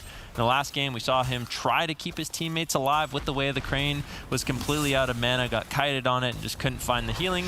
Potentially, he was feeling like if he did have that Thunder Focus Tea, he could have just healed them up, would have had a little bit more mana, and maybe could have prolonged the game to the point where they could have taken down Alec, as it was so close. If the Pumpers feel like they don't need that extra offense that Drainer provides, I definitely think it was a smart choice to switch it up. Asgarath tried to sneak away and went for a drink. The Pumpers tried to punish for a Gliders Maledict play on Alec, but they didn't even net themselves an ice block. And it seems like the Pumpers are just waiting for whenever Asgarath tries to sneak away and regenerate mana, and then going for a big push instead. And I mean, that could definitely net them a kill, as it could be a bit of a surprise for the team of ABC. We saw a swap onto Drainer just a second ago, and they had to use Anti-Magic Zone from Cervantes, so another major key defensive cooldown out of the way for the Pumpers, and ABC now with an opening to potentially kill Nerd Rage in the next Lightning Lasso. I still would like to see Jamie use these hexes. So Hex on Cervantes, Lightning Lasso Warrior. It's just, that's the basic setup. I'm very surprised that Jamie didn't go for that play right there, while Nerd Rage did not have his Gladiator's Medallion. Maybe it wasn't available. Instead, going for the Stormkeeper, trying to boost some damage, but not finding it. Now we see Jamie and Alec come together during Frozen Orb. That way it snares up both melee, maximizes the damage of the mage, and then as soon as that Frozen Orb fades, they split up. So the positioning on both teams is definitely top level in terms of strategy, but still at this point, deeper dampening is going to be required. Yet none of these healers really want to make a move. Drainer opting out of offense. He's just going to be sitting at the pillar trying to keep his team alive for as long as possible. Asgarath doesn't want to push in either. Hasn't really been looking for any Cyclones. I'm not even sure that he has it. I'm not sure if he's spec'd into it. Maybe he's feeling like it's too much of a threat. If Nerd Rage gets a Spell Reflect on that, or Cervantes manages to steal that with Dark Simulacrum, maybe it's just too much of a threat for their team to really deal with, so he just wants to play a little bit more passive in this matchup. Iron Bark going to be used there on Alec. That's one of the things that the Pumpers need to get through. If they can get through the Temporal Shield as well, that's a potential push for them. Cervantes and Nerd Rage looking to move forward.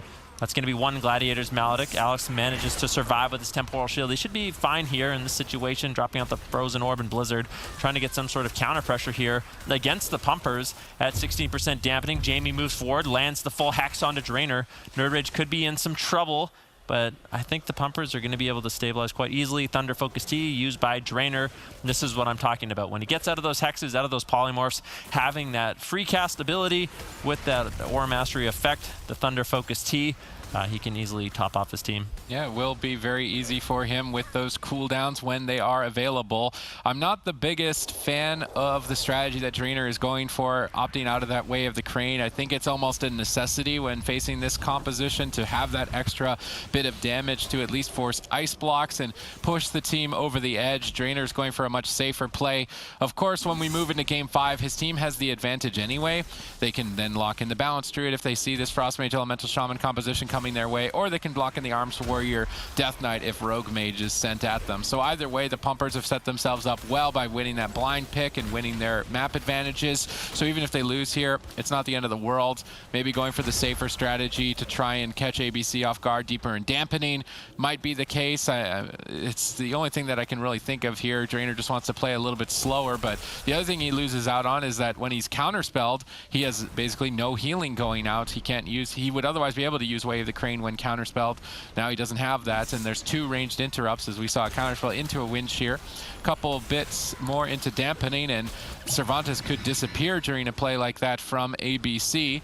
Alec trying to do his best to escape to safety. Still stable. Asgarath is going for a drink right now, so this is where I want to see the Pumpers push forward and get some momentum, hit the same target. Right now they're not. Cervantes is going after Jamie, and Nerd Rage is still going after Alec, and Asgarath can just so easily regenerate his mana back to full as a result. Yep, definitely. Cervantes going to be very vulnerable here in midfield. That Death Strike's not going to be nearly as effective at this point in the game, and it's just going to be increasingly worse, and that's going to really tax Drainer a little bit later on, where Cervantes can't just charge in on whoever he wants, be out of position. Right now, he can definitely afford to do that, but a little bit later on, it's going to be scary. Asgarath completely full on mana, 100% mana in this situation, so I really don't know if this Outlast strategy from the Pumpers is going to be paying off. Asgarath, he's been able to easily heal through this damage. An intimidating shout comes in from Nerd Rage, but they're just going to be sticking with the split strategy. I don't know if they're going to be able to generate enough pressure with the split strategy. I think the damage that Alec and Jamie have available are going to start to overwhelm Drainer. He's going to have to channel out a lot more enveloping miss if he actually wants to keep his team alive.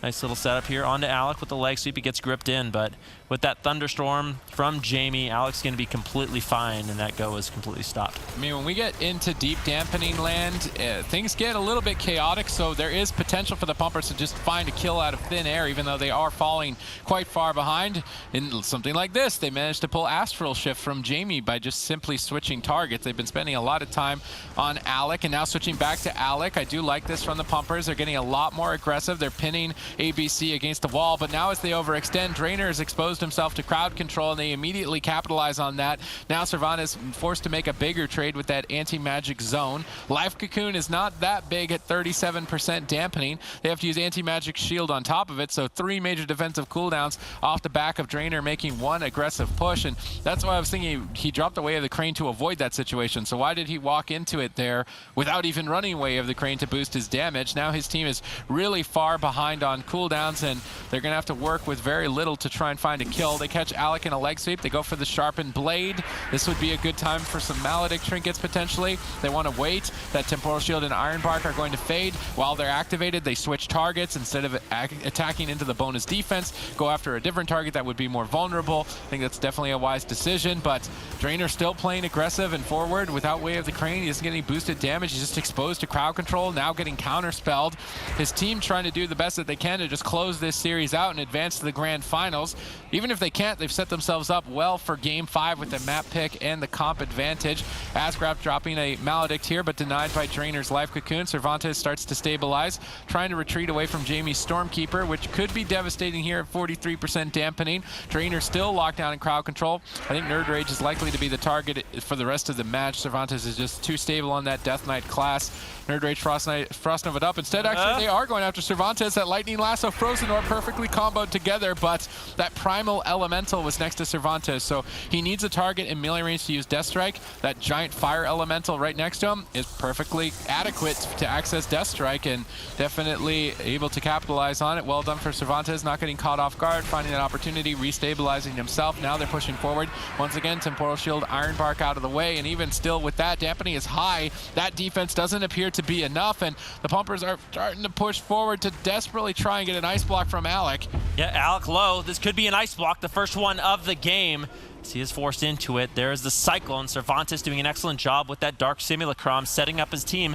Asgrath has his trinket, no Iron Bark, not really too much healing. If Cervantes and Nerd Rage can stay on target, Alec could definitely go down. Drainer into a bash. They're looking for crowd control.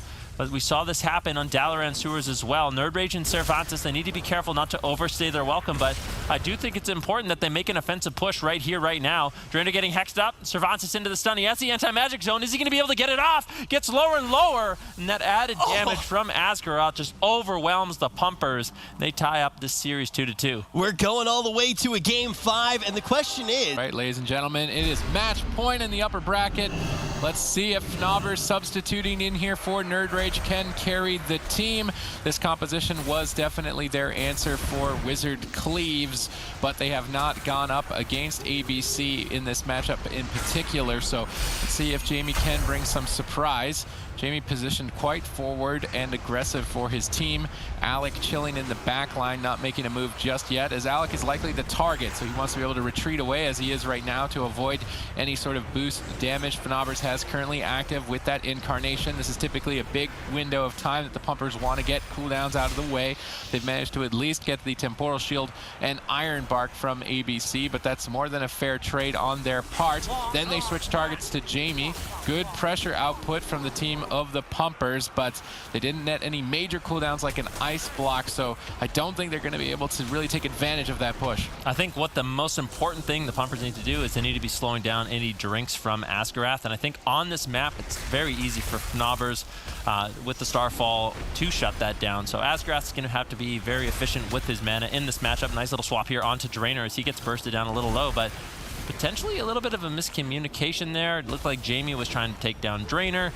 Meantime, Alec was putting out pressure onto Fnabbers, and I don't think that's ideal. I think if they had synced up their damage on just one target there, they could have netted a lot more defensive cooldowns. Yeah, Fnobber's going to be the main target here, especially before dampening, because he does not have access to Death Strike, no consistent self-healing either, so he will be the most vulnerable target for the team of the Pumpers, and he's being caught out of bear form quite frequently. He can't really afford to be that lazy into dampening, although before maybe he can get away with it and then maximize his damage. Cyclone at low health here onto the mage, Alec, but he did not activate any defense, so that Cyclone is just annoying and not that valuable. Asgrath immediately restabilizing, but here's the advantage that the Pumpers wanted with this map hook point, is that they will have a mana lead over the Druid. Drainer getting swapped too, able to Transcendence back behind the wall, but Alec is ready and waiting there for him to try and dish out some damage. However, unlikely before dampening that they'll find a kill. Way of the Crane gets activated, Drainer jumps into the fight, but gets polymorphed. Good punish by Alec. Yep, definitely. The main strategy for the Pumpers in this matchup is just to put out as much consistent pressure as possible. We saw it work before. I think this is the exact same matchup we saw when they took down Wildcard Gaming. So eventually they just secure the mana lead, and it's really difficult for the Resto Druid to heal through the amount of spread pressure that an Unholy Death Knight and a Balanced Druid has.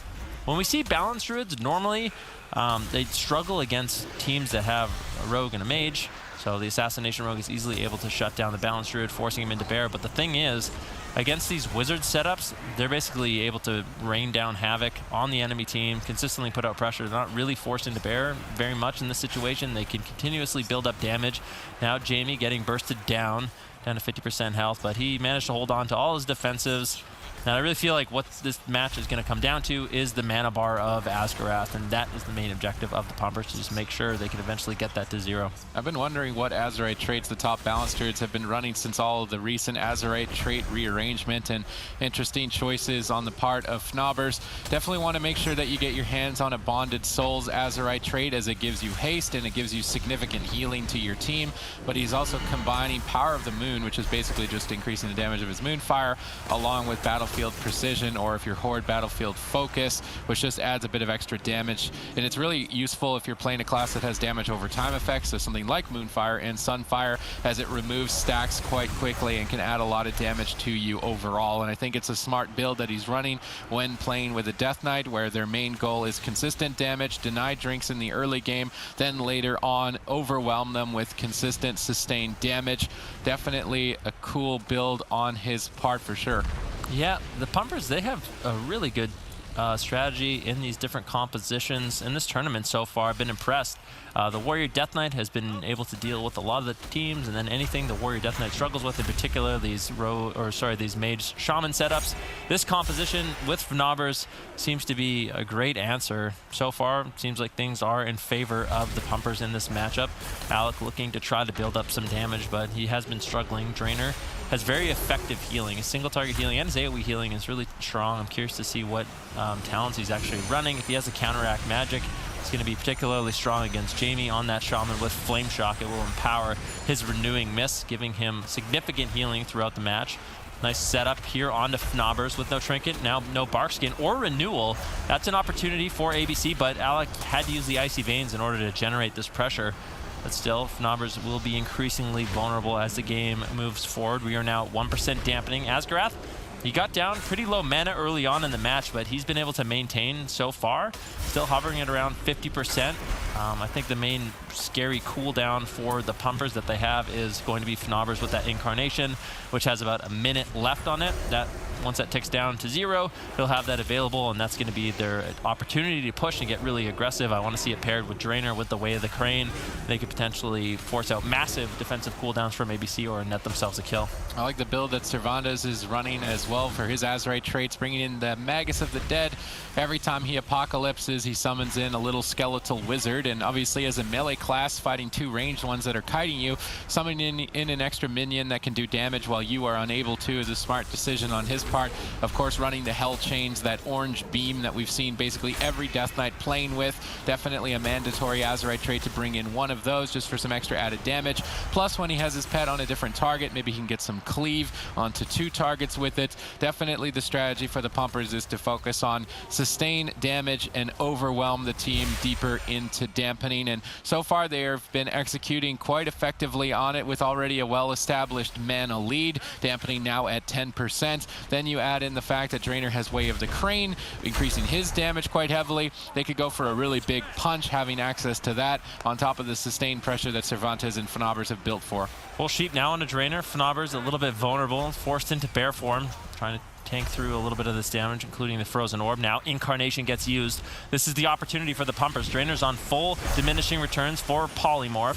So that is the opportunity for the Pumpers to get a little bit aggressive. Lightning Lasso will shut down some of the damage Fnaubers has available. And miraculously, Asgarath's mana has actually been going up as we move forward into dampening. I really didn't expect that. Normally you'd see the Pumpers have a massive mana lead. They still do have a little bit of a lead, but he has been doing a great job maintaining his mana so far in the game. Has the Innervate, immediately using that to stabilize his team through that Incarnation. And now the ABC is going to be completely healthy for a little bit longer. Another full Polymorph secured by Alec. Nicely done on the Drainer, but Jamie and Alec, they've just been struggling to find the pressure that they need to start getting defensive cooldowns from the Pumpers. Now, if you're a healer in the current meta that is all about mana, you definitely want to check out the Azerite trait, Ephemeral Recovery, where when you go below 20% mana, you will gain 8,843. This is what Drainer is running, and it's very important because later in the game, that can almost give him an extra Way of the Crane when he combines it with Mana T. So he's definitely trying to maximize that usage. And now as a Mistweaver Monk in the current patch, another Azerite trait you should definitely look to pick up is that of Burst of Life. It reduces the cooldown of Life Cocoon by 20 seconds. You then combine that with the Honor Talent Chrysalis that received recent buffs, and you've got a formula for a 55-second cooldown Life Cocoon. You can rotate that quite effectively with cooldowns like Barkskin on Fnaubers, Anti-Magic Shield on Cervantes, and you can rotate between those two, bouncing back and forth, similar to a Restoration Druid's Iron Bark, so you can have perfect defense to keep yourself alive deep into dampening, and that is what the Pumpers are utilizing here in game number 5. Because of their win on the blind pick, this is their strategy for victory in game 5, playing it very straightforward and just focusing on consistency. I really don't see any openings right now for ABC. They're in a complete chokehold from the Pumpers, and unless Asgarath can sneak away and find a drink and regenerate mana, it's just an inevitability at this point. Yep, full Hex secured on Drainer. Fnaubers in a bash, good cross crowd control, but once that bash fades from Fnaubers, he is able to decurse Drainer from that Hex, freeing him up to get some heals out in this matchup. Drainer's been able to maintain his mana quite well in this matchup so far.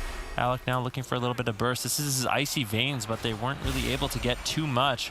Cervantes all over him, once again looking for the consistent pressure. Asgarath's mana still continually going up. I'm wondering if he's actually sneaking away for drinks. I haven't noticed it so far, but the amount of mana he's been able to maintain, once again, sitting down in stealth, looking for a complete reset on his mana at this point. Well done by ABC. There's definitely potential for them to turn around this matchup. We know Death Knights with their Death Strike are going to be a vulnerable target later on in the game when it's not nearly as effective, and Jamie and Alec could definitely look to be capitalizing on that. Yeah, most certainly they can. Asgarath has managed to reset at least into the fight, keeping his team alive here. You definitely want to avoid the lower bracket. You want to avoid Method Black, the Shark, lurking in the murky waters down below here in game 5, as the loser of this will go head-to-head with them up next, then have an opportunity to get to the grand finals and claim a first place spot. ABC and the Pumpers both need some top-level finishes to accrue enough points to have any hopes of qualifying to the spring final, so there is a lot on the line to avoid Method Black as long as possible in this game. Dampening ramping up now at 31%, and it will end the match because it reduces your healing, and eventually healing will do nothing. I'm curious to see if we do end up breaking records in this match. These compositions definitely have the capability of doing that. Big push by the Pumpers towards Alec, but Jamie now reverses the pressure with that Lightning Lasso, gunning down Cervantes. That double beam combination once again bursting Cervantes. They can't afford to lose, but they may just lose here and now. Drainer barely saving Cervantes in those final seconds. Close call. ABC showing signs of life. Perfect thunderstorm, perfect crowd control. ABC have to kill Cervantes in this next couple of seconds. Do they have enough crowd control to take him out? A full Cyclone secured. Cervantes on the run. It's match point. Jamie tries to close it out. Cervantes denies it for a second, ducking around the corners. Drainer still locked down in crowd control. Cervantes is just terrified at this point. They had the entire game in the bag. They had the entire series in the bag. They don't want it to slip away.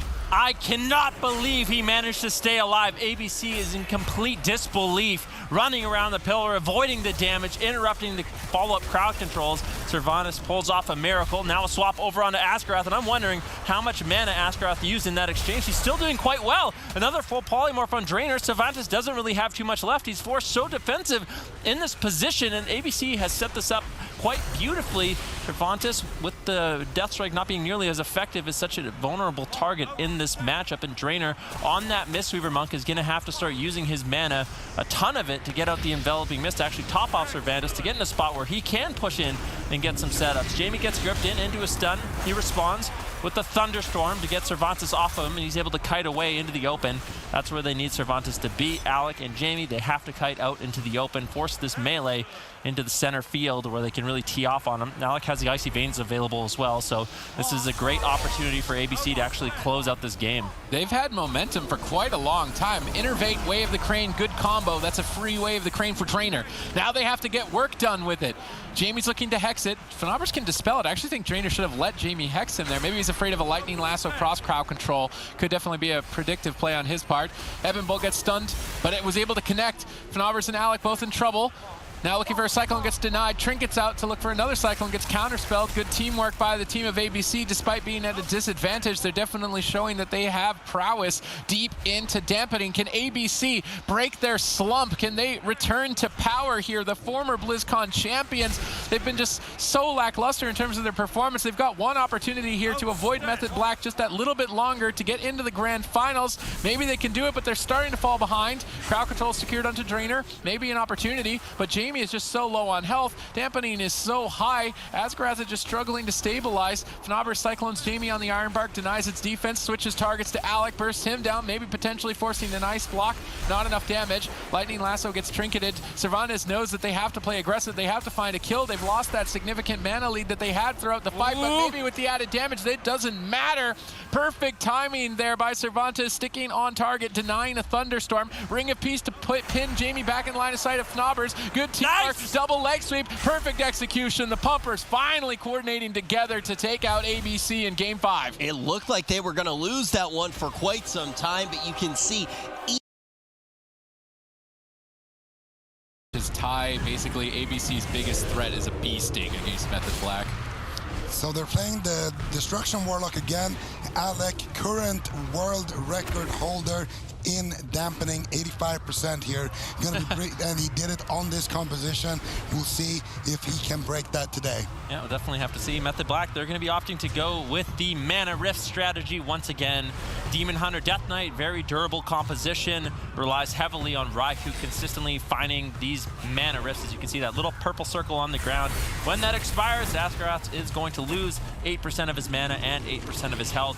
This is what we've seen from both Method Black and Method Orange consistently in these tournaments this season so far, and it's a really difficult strategy to deal with because you can try to counter pressure, you can try to win in the early game, but with how durable both Death Knights and Demon Hunters are, that is much easier said than done. Multiple Maledicts incoming towards Raikou as he's forced to duck around the corner. That was a nice move on Alec's part, a bit of a close call, but ultimately nothing to take advantage of moving forward. However, later in the game, when dampening has ramped up, if they can set up a cool play like that, they definitely are going to be taking down Raikou, and Method Black are realizing this and just respecting the damage, avoiding some of it for now. Now actually looking to get aggressive when I-Beam is available, as I-Beam activates Raikou's Metamorphosis. Whenever he grows wings like this and becomes a gigantic demon, his damaging spell abilities start to heal him as well. Now without that activated, his healing is much lower, so this is where you would want to look to burst a Demon Hunter. Chaos Bolt, a good option to do that, however being disrupted by Swapsy. Askerath locked down in crowd control, as well as Swapsy. ABC looking for some pressure off the back of this, but Alec is just unable to get a Chaos Bolt off during that crowd control, and crowd control without Chaos is not going to do too much. Bash on Chaz, and I feel like out of all the Druids in this tournament so far, Askerath has been doing the best job really managing his mana for a long time. You can see that he is a little bit behind Chaz, but that's because he's been having to deal with the mana risk. But with the way he's been holding on to his mana, healing very efficiently, getting off well-timed innervates, and sneaking away for drinks when he can, I have been very impressed with him on Druid so far in this tournament. All All right, let's see if he can keep it up here. It's a lower bracket, best of 5. The loser of this series goes home in 3rd place. Method Black are the current top point earners. So if you're Wildcard Gaming, you're kind of praying for Method Black to have a good run so that nobody else can pass you up. Obviously, the Pumpers with no points, it's unlikely even if they place in 1st, but they really want to try and get it if they can to qualify for the Spring Finals LAN or accrue points to potentially secure a spot at BlizzCon as we tally up all the points together to qualify a team from the region.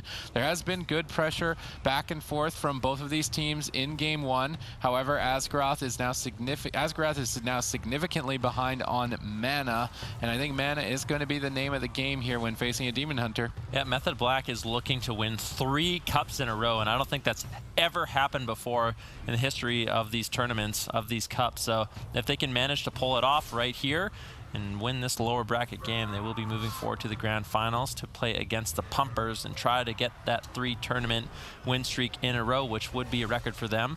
Asgaroth, low on mana, having a difficult time. Raiku's been doing a good job consistently landing these burns. We need to see Alec try to get offensive. The last time he used his Infernals and his Dark Soul, they were able to get Raikou quite low.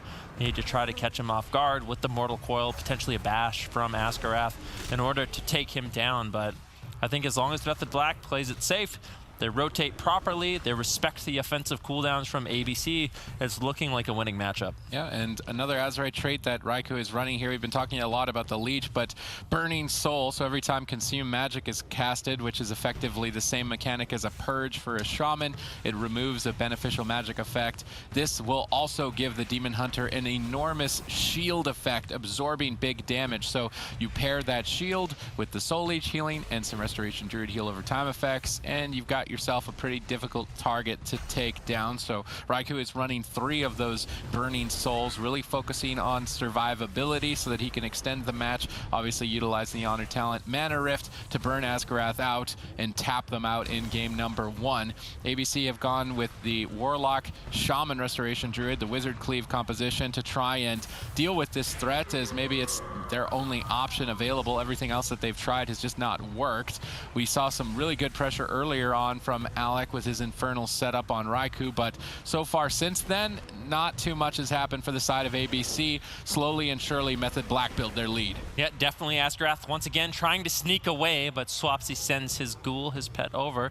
Asgaroth potentially looking for a Shadow Meld, manages to find it, but he just doesn't have the time to sit down and actually secure that mana that he needs. Alec already getting bursted down to around 50% health at 2% dampening. Asgaroth almost completely out of mana, and as long as Method Black don't completely drop the ball and Raikou chases Asgaroth down, I don't see the win condition here for ABC. They need some sort of one-shot kill, but Alex already used his main offensive cooldowns. It really didn't even dent Method Black, and things are just looking really good. I feel like ABC, they tried out a composition for game number 1 against this Cleave setup, but it is not working out so far. Important combination of Azerite traits as a Destruction Warlock is that of Crashing Chaos and Flashpoint. Crashing Chaos increasing the damage of your Chaos Bolts during Infernals. Chaos Bolt already really important, but just adding a little bit of extra punch in terms of damage there. And then of course Flashpoint gives you a significant amount of haste when your Immolate deals damage to a target above 80% health. So by getting haste, you increase the speed of your Chaos Bolt. Then during Infernals, the Chaos Bolt does even more damage. It's really fast, and it's a smart combination of Azerites to take as a Destruction Warlock. Yep, and now we see with Asgaroth no mana left, this is where Method Black is going to be looking to get really aggressive on Alec potentially, as long as they can slow down the drinks.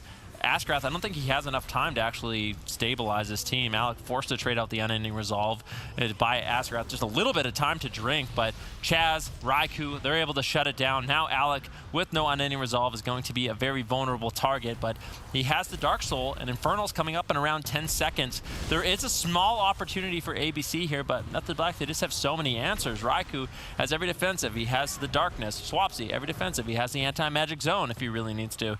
And of course, Chaz has the Iron Bark. Chaz mana not doing super great, but I feel like with the self-healing method Black has, Chaz is going to be able to hold on to that mana for much longer than ABC really has time. Infernals have hit the battlefield. This is where Crashing Chaos comes in for Alec, as well as Grimoire of Supremacy, so every soul shard he's able to spend increases the damage of his next Chaos Bolt, so he's looking to ramp. So far, his ramp has basically been shut down. He hasn't really been able to boost the damage, but he's still going to go for it, looking to bait some interrupts with that fear. Gets one Chaos Bolt, gets stunned on the second, and that was a smart decision by Swapsy.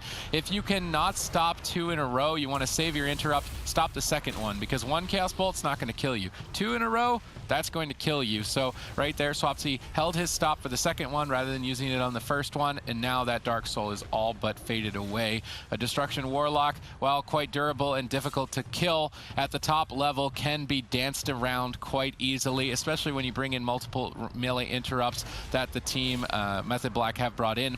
I would have maybe liked to see Nether Ward from Alex, so he can use Nether Ward to immune himself to both Disrupt and Mind Freeze from a Death Knight and a Demon Hunter, but he's not running it. He's still falling behind. Asgrath is totally tapped out on mana. Method Black have all of the momentum, completely in control of game number 1 as they close it out here.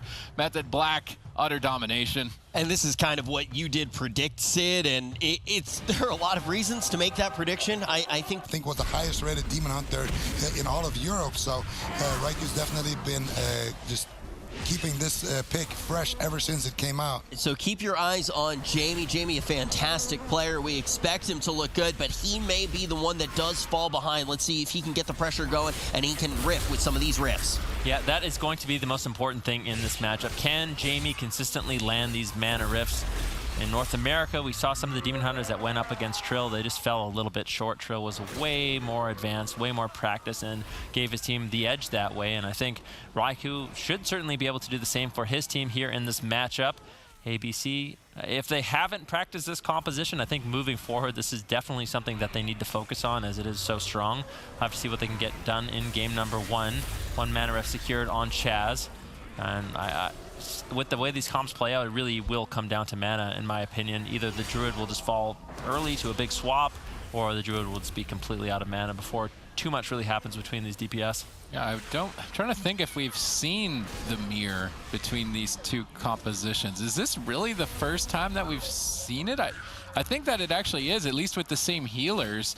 So we've not yet been able to find out exactly how this plays out. The main game factor is going to be that mana rift, as you already pointed out. So it's going to put the Druids on a clock for sure. But on this big map, Ashmane's Fall, maybe the Druids can sneak away and find drinks to regenerate their mana, extend the game into deep dampening. The main thing that I'm trying to focus on is the difference in terms of build, because even though they're playing the same classes, it does not mean that they're necessarily playing the same talents or the same Azerite traits. And it looks like Chaz has gone for a strategy that's more about kiting. He's actually running Mass Entanglement. I guess he doesn't feel he needs the extra stun on his team, whereas Asgarath is running Bash. Mass Entanglement, if this ends up being a healer race and dampening, could definitely be super effective, but they do lose out on some kill windows from not having that Bash. Asgarath, on the other hand, has decided to run with Thorns, whereas Chaz has decided to run with Overgrowth, and Overgrowth is really expensive. I only expect him to cast that when he has Innervate, which makes it free. Thorns has just added free damage in dampening. I'm really struggling to see why their builds are so different. I mean, they're also Cenarian Ward for Asgarath, whereas Chaz is still running the Soul of the Forest. There's a lot of difference in terms of builds on each side. Asgarath preferring the Cultivation. I guess he's more worried about the Consume Magic from the Demon Hunter, so Consume Magic could remove that Soul of the Forest rejuvenation. So instead, Cultivation, being an undispellable heal over time effect, will allow Asgarath that effect into dampening. I'm very curious to see how it plays out. So far, Chaz's healing output has been a lot more superior. Could also be attributed to damage. This would be the case where I'd love to know how much damage the teams are doing, as that's going to be a big component to victory. Yep, and you can see Chaz a little bit ahead on mana. His Mass Entanglement build has been allowing him to kite Jamie a little bit more than Asgarath's really been able to get away. Once again, another mana ref here secured. Swapsy and Raikou just running at Asgarath this entire game, whereas Nixie, he's playing a little bit different. He's trying to actually peel Raikou and Swapsy by Asgarath some time, but you can see Jamie, look at him. He just can't reach Chaz. Chains of Ice from Swapsy have been able to deny. If we look at mana, Asgarath down to around 35%, whereas Chaz is almost double that, around around 80% mana. Things are looking really good for Method Black so far. You definitely have to practice Mana Rift, especially when you're going to do it out of an ability such as Imprison, because if you time it badly, it goes into Imprison and doesn't burn any mana. If you time it too late, the healer gets to escape it, and Raikou obviously has a lot more practice with it, and it's starting to show here in game number 2, because Asgrath is so much more so behind on mana over Chaz in that regard, and this is just where experience is going to come in the favor of Method Black, and I really think it's always just been experience and practice. ABC rely on counter-comping, trying to take an advantage, but in this case, they have no counter-comp. They have to outskill, they have to outplay their opponents, and if that's what it comes down to, Method Black is not going to be beat. Yeah, Asgrath almost completely tapped at this point, still trying to run away and hide for his life. Raikou in hot pursuit, as well as Swapsy. Chaz manages to find a re-stealth, and Jamie looking for Chaz in this matchup just seems like, I don't know, it seems a little bit hopeless. Chaz is consistently managing to escape. Chaz also playing the Relentless, which I think is a really great option. It makes it more difficult for Jamie to time those mana rifts. So I just feel like Method Black, they know what to do in this mirror a little bit better than ABC. ABC just doesn't seem as well prepared, as well coordinated. And unfortunately for them, they are falling further and further behind in this matchup. Yeah, I mean, it's an inevitability at this point. They're going to be slowly overwhelmed and swarmed by Method Black now that Asgrath is completely tapped of that resource mana. And obviously, Raikou is going to look to consume magic to heal over time effects, and Asgrath simply won't have the mana to refresh them back onto his team. He needs to try and sneak away and drink, but he doesn't even have that available right now, with Nixie now getting counter-pressured. Fortunately, Innervate available and activated. He gets a bunch of free healing. Definitely want to make sure when Innervate is up, you drop that Efflorescence, so that giant green circle with the red mushroom in the middle, that is the most expensive instant cast heal a Restoration Druid has. If you're not putting that down when you have Innervate, you're losing out on a lot of value, so Asgrath makes sure to do that. Would have liked to see him maybe play around it so that he could get the extra healing while he's in this stun instead of abandoning the position, but at the same time, if he doesn't abandon the position, Chaz is looking to drink. They left him alone. I don't think he was able to get too much mana, if any, but it's still just a massive lead at this point. Raikou is just leaps and bounds better than Jamie at this strategy and execution. Yep, Nixie getting lower and lower, and this is exactly what we see from Method Black. They get Asgrath out of mana, now turn their attention onto Nixie, and he just doesn't have the healing to stay alive.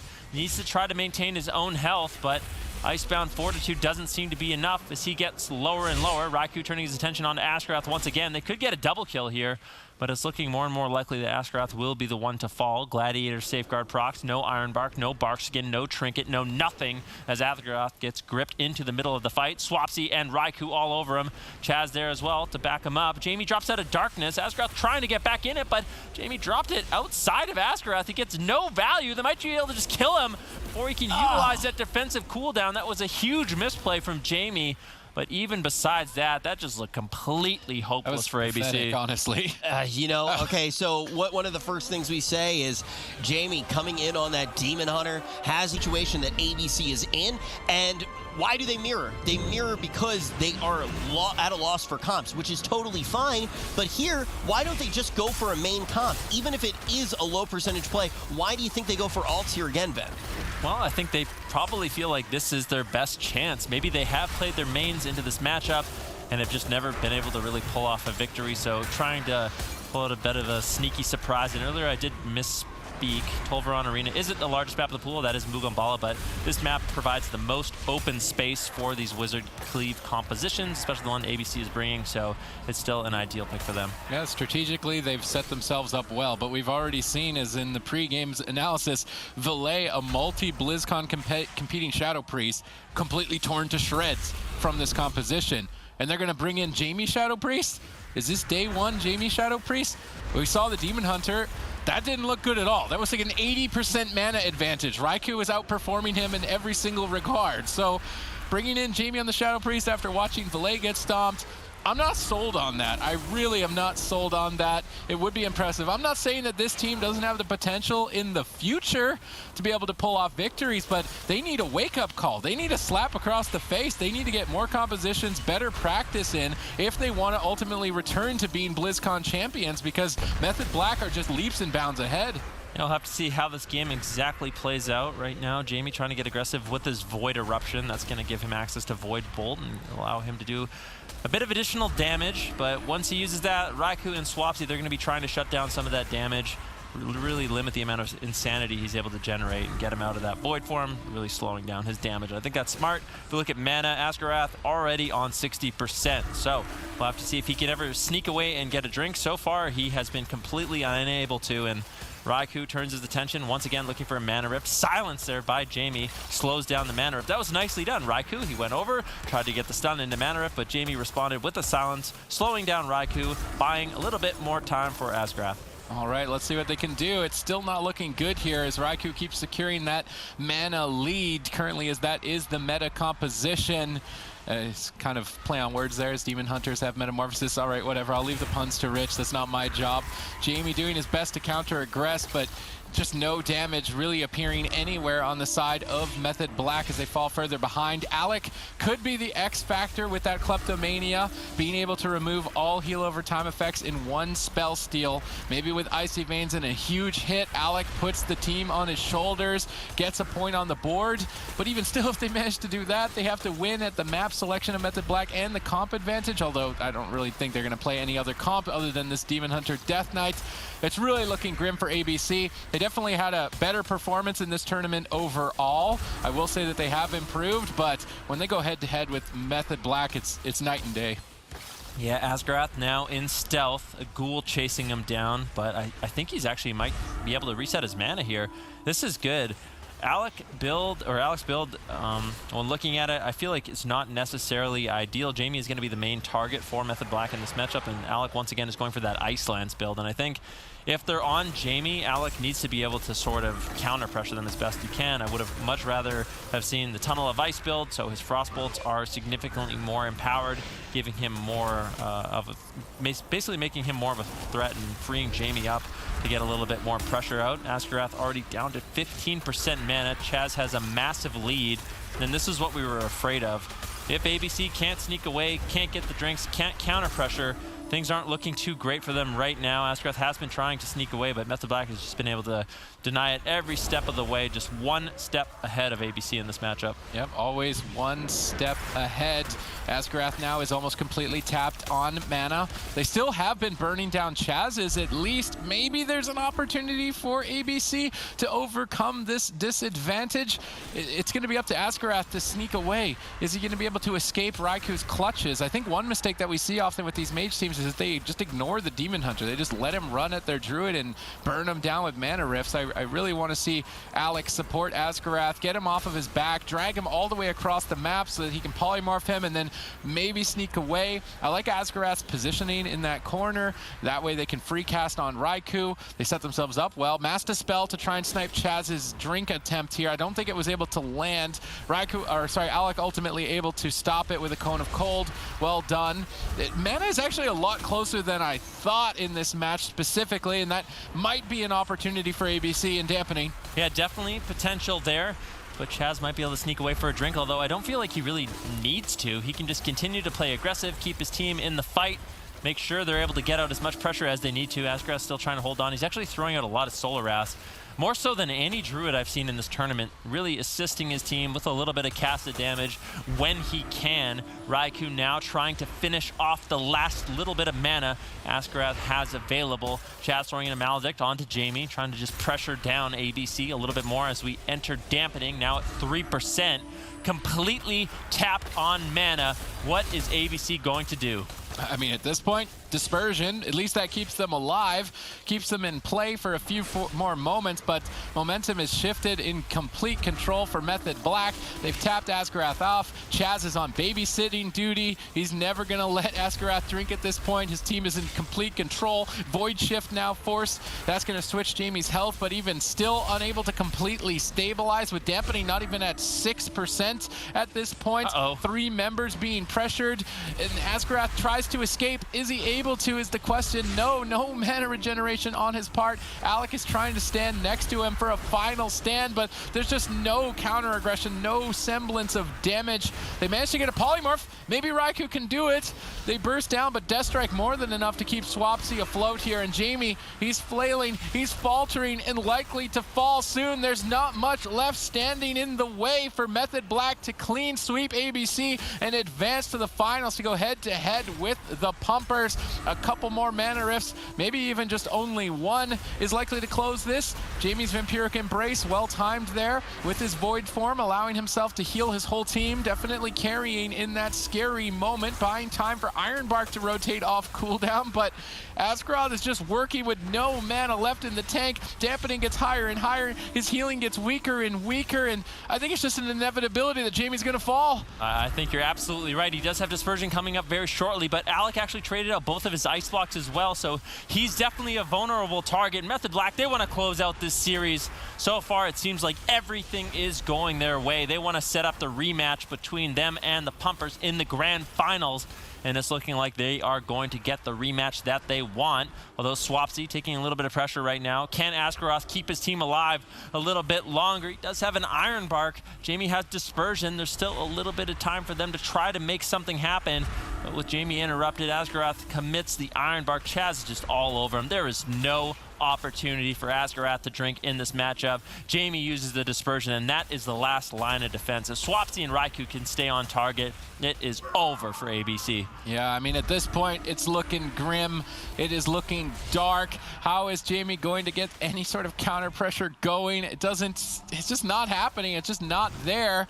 They tried to pull this composition to counter comp Method Black, and that's ABC's strategy for so long, but they just don't have it. Nice life grip by Jamie, pulling Askarath out of that mana rift, at least giving him a couple more seconds of mana regeneration to try and scrape together some sort of opportunity for their team, but they still need to get through anti-magic zone. They still need to get through darkness. Chaz is luckily actually out of mana as well. Maybe I would like to maybe see Chaz baited into midfield and they switch to Chaz. It's really up to Raikou. He's got to carry the team in terms of counter aggression. He's got Icy Veins popped. That's boosting his damage quite heavily, but no result off the back end of it. Jamie has Vampiric Embrace. I will say defensive cooldown rotation for ABC looks solid. The mana rift strategy is definitely the most powerful in the current meta, and I don't think this composition can overcome it despite their play here in game number 3. Alex doing his best into dampening. Potentially they can kill the Death Knight. We saw Cervantes dip very low in the series prior if ABC can hold on to that point. How is Jamie still alive? Askarath has been out of mana for so long in this matchup. Swapsy now dipping a little bit low. He has to sit in his anti-magic zone. Jamie has Dispersion back and rotated up. Can they pull it off? If Jamie can live a little bit longer, there's a full silence on Chaz. Chaz, no mana left. This would be an absolute miracle. Everyone counted ABC out, but they're still holding on, fighting for dear life. A full stun now onto Jamie, slowing him down. Raikou has the darkness if he really needs it. Jamie trades out a Dispersion off that Maledict, just trying to heal up, help Askarath out a little bit longer, but no Ironbark available. Askarath still 0 mana. Nice double fear from Jamie as he loads both members up with Vampiric Touch, getting some pressure rolling for his team. There's the Void form, extra damage. Swapsy could be in trouble, but he does have the anti-magic zone is a response, and Jamie, I think it is over for them right here, right now. They managed to hold on, fight for dear life, but it was just not enough to overcome Method Black. Method Black have the perfect composition right now, and then on top of that, Feel like Method Black, they won this blind pick. Pumpers, they do lock in the Moonkin with Knobbers, Cervantes on that Unholy Death Knight, and Drainer on the Mistweaver Monk, but we've seen how Method Black plays out this composition. I feel like Knobbers is going to be force defensive quite a bit. Drainer's going to have to do a really good job avoiding the mana rifts and coming from Raikou, but I think that's going to be something that's very difficult to pull off. So in the first map of a series on the Grand Arena, neither team knows what composition their opponents are going to be playing, and they have to guess based on the knowledge that they assume their opponents have. So the Pumpers lock in this composition, Balanced Druid, Unholy Death Knight, Mistweaver Monk, because they are expecting Method Black to play an Elemental Shaman Frost Mage. Method Black, expecting that expectation, switched it up and played their Demon Hunter Death Knight, and they are more than warmed up on it after their series in the lower bracket against ABC. And I almost certainly guarantee that Method Black have the advantage in this matchup. Yep, Drainer gets caught into a stun as he moves in looking for a leg sweep. Vortex back, nicely done by Chaz, backing up his team. You can see Cervantes was looking for some pressure on Chaz, but Chaz was doing a good job running around the pillar, line of sighting that damage, and forcing Cervantes to run back and turn his attention somewhere else in the matchup. And it looks to be Raikou in this particular setup. interrupt onto Raiku's I-beam immediately. Good job there by Cervantes, slowing down some of that damage. Drainer just healing up through the pillar, potentially looking for a drink, but with Swapsy having his pet on him, I think it's going to be really difficult for Drainer to actually sit down and get some mana. Yeah, it certainly is going to be. At least on the Grand, it's more neutral playing field. Perhaps he can get away. If he is unable to, the mana rift that Raikou is running is just going to tap Drainer out on mana. And most importantly, when Drainer has run out of mana, is that he will no longer be able to use Way of the Crane, which is a huge boost of damage and healing for the team. Luckily, he does have Innervate from Fnobber, so they can make it free. Perhaps if they can survive, I'm saying around the range of maybe 45 to 55% dampening. If they can survive to that point in the game, an Innervate, Way of the Crane, big push, perhaps they can kill Swapsy at that point. But of course, they have to make it to that mark, the 55% dampening mark, with that exact situation already set up.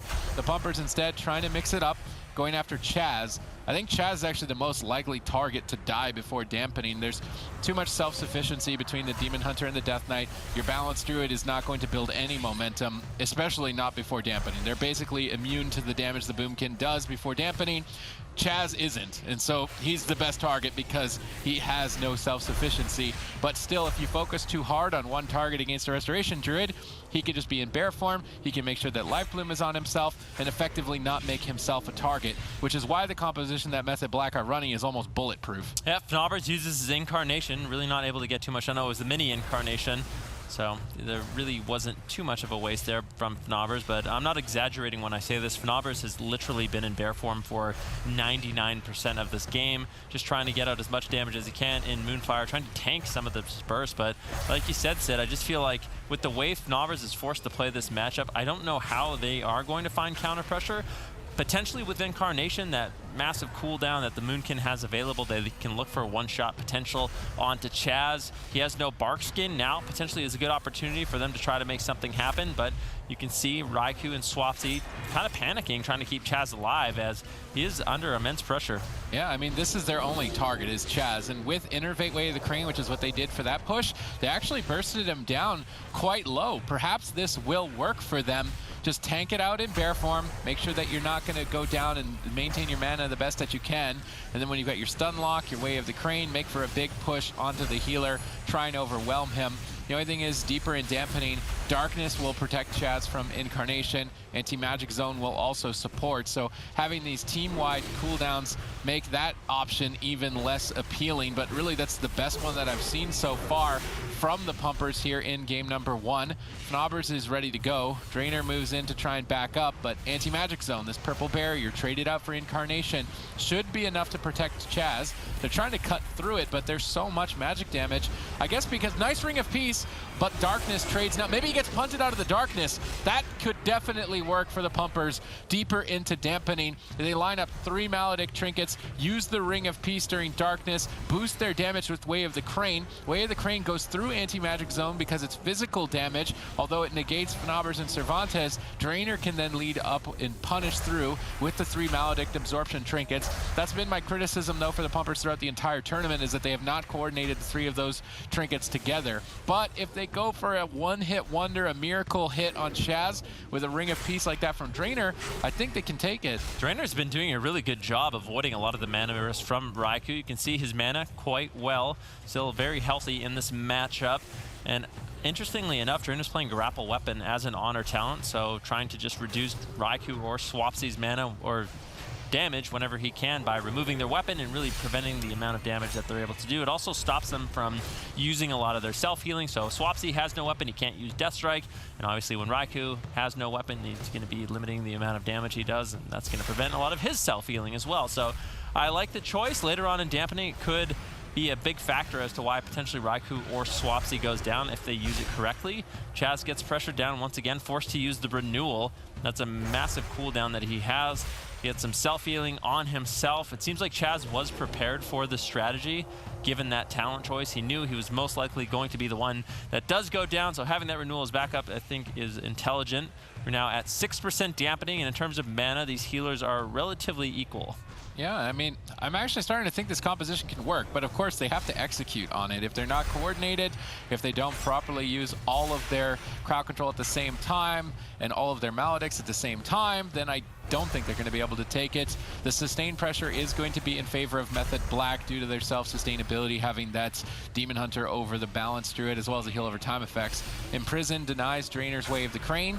Fnaber's dips low as a result. They overlap defensive cooldowns. Fortunately, it is not the Life Cocoon, so Life Cocoon is a good cycle with Barkskin. You don't usually want to use it at the same time. Another kill attempt after Chaz here in Dampening. Anti-Magic Zone. Ring of Peace, not going to be committed. They want to save Ring of Peace for Darkness. I think that's a wise decision, as Darkness is guaranteed survival, whereas Anti-Magic Zone, there is some potential that Chaz will fall. Chaz is starting to struggle, and this bulletproof composition that Method Black have crafted is starting to look like it could crack here to the Pumpers in game one. Yeah, this is the first time we've really seen Method Black on the back foot in a matchup like this. The Pumpers coming up with a good answer, it seems. Fnaber's really hasn't been under too much pressure. Drainer's been doing a really good job avoiding the mana rifts as he gets caught into a double stun. That one does land, reducing his mana by quite a bit. I want to see what Chaz's mana is at this particular point in the game. I think he's been in bear form for a while, haven't had an opportunity to see, and he is actually now secured a lead in the matchup. Drainer falling a little bit behind, but with Way of the Crane, at any moment he could activate that to increase his damage and also top off his entire team if he really needs it. It's just such an expensive spell. You really have to be careful when you use it. He opts to use it now, looking for some damage. Darkness gets dropped out by Raikou. That was interesting. How do you feel about that, Darkness? He's just trying to go 1-for-1 with the Incarnation, but there was no stun and it wasn't on Chaz. Darkness needs to be saved, I think, to save Chaz. I mean, the other two targets have so much sustainability. We're not deep in Dampening. It was definitely not of critical urgency to use it.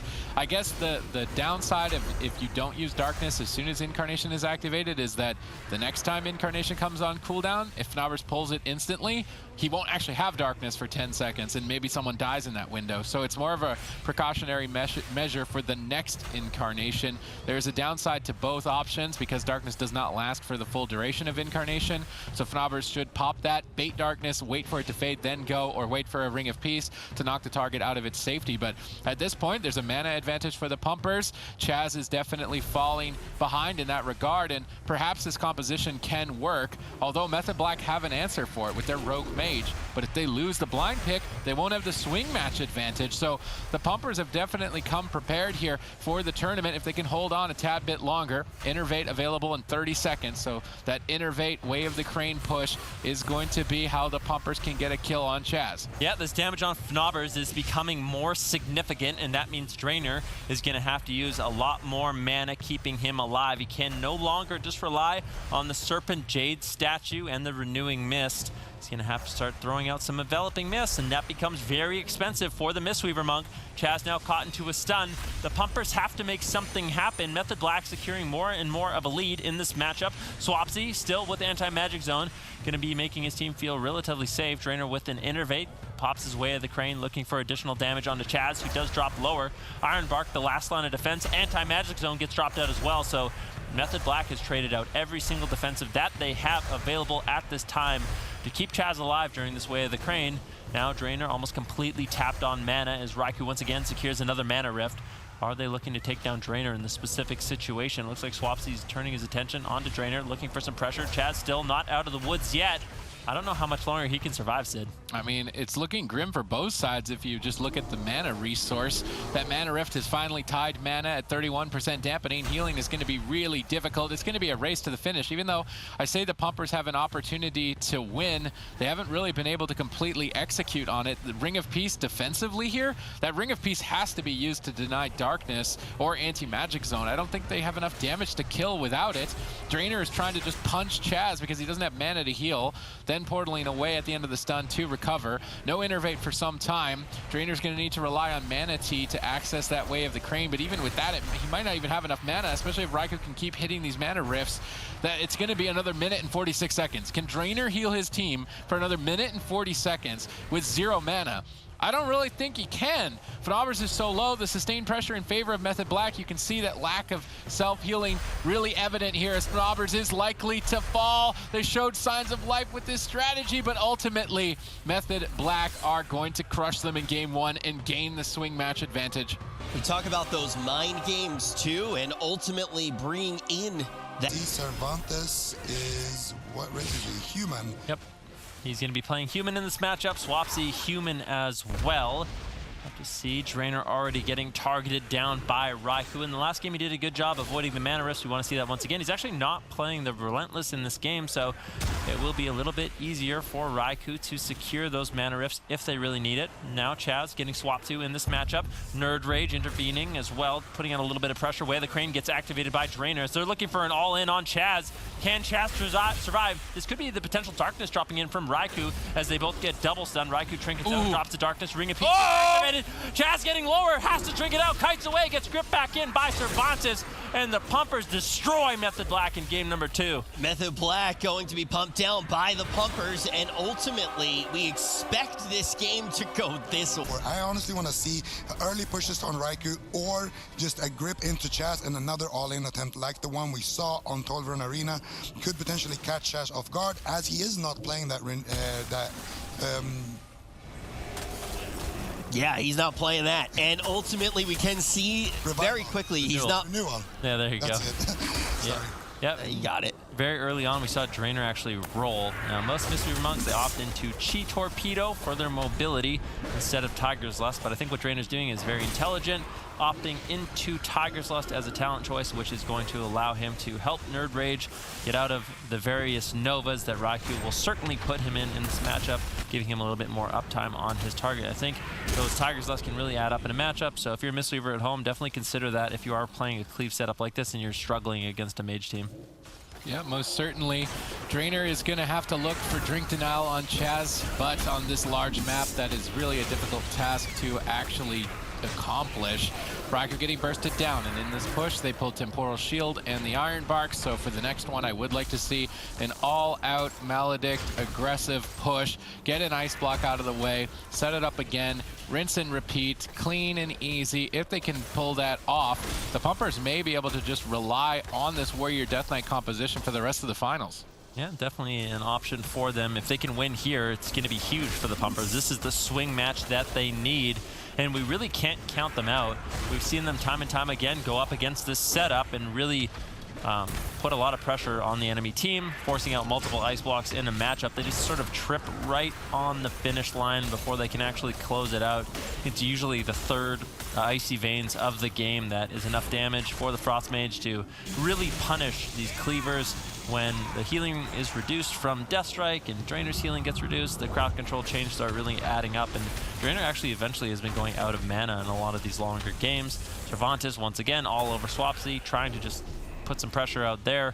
Raikou's been doing a really good job kiting around. You can tell Method Black, they know they need to stall out the game. Raikou not afraid to just spam Polymorph on Nerd Rage. Burst him down when he does finally get away. That also buys Chaz a little bit of time to sneak away and get drinks, which he has done in this matchup. Now sitting at 100% mana, going to be feeling very healthy.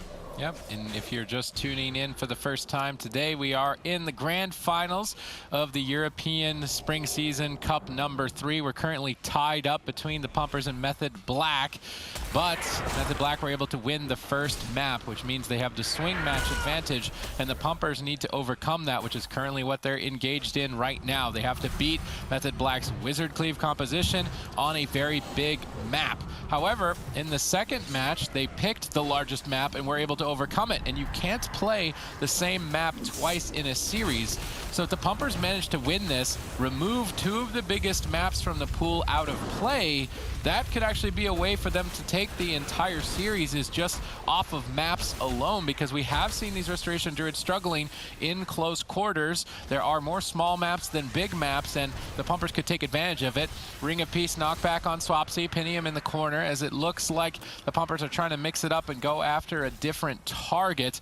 Perhaps Deep and Dampening, they can do an overwhelming 3-man push on the Elemental Shaman. Ice Block immunes you to all damage. Astral Shift does not, even though it is a damage reduction cooldown, it's not a complete immunity. There may be a chance that Method Black get overwhelmed if the Pumpers go after Swapsy that deep into Dampening. Yeah, this is the debut of the Pumpers this season in these tournaments, and it's really important to them that they get a first place finish. They need all the points that they can get if they want to try to start securing enough to make it to that spring finals. Whereas Method Black, they have already won the first two. If they can somehow win this game, win this series, they're going to be looking like one of the most dominant teams we've ever seen again. So this is a really good year for Method Black. They've seemed to brought all the right compositions, playing out the right strategies. Just such a solid team, very impressive. And I feel like the Pumpers definitely have a lot of work ahead of them. Yeah, it's going to be a hard-fought battle for sure. They're map disadvantaged, comp disadvantaged, everything just disadvantaged here in game number 3. But if they overcome it, I think they take the entire series.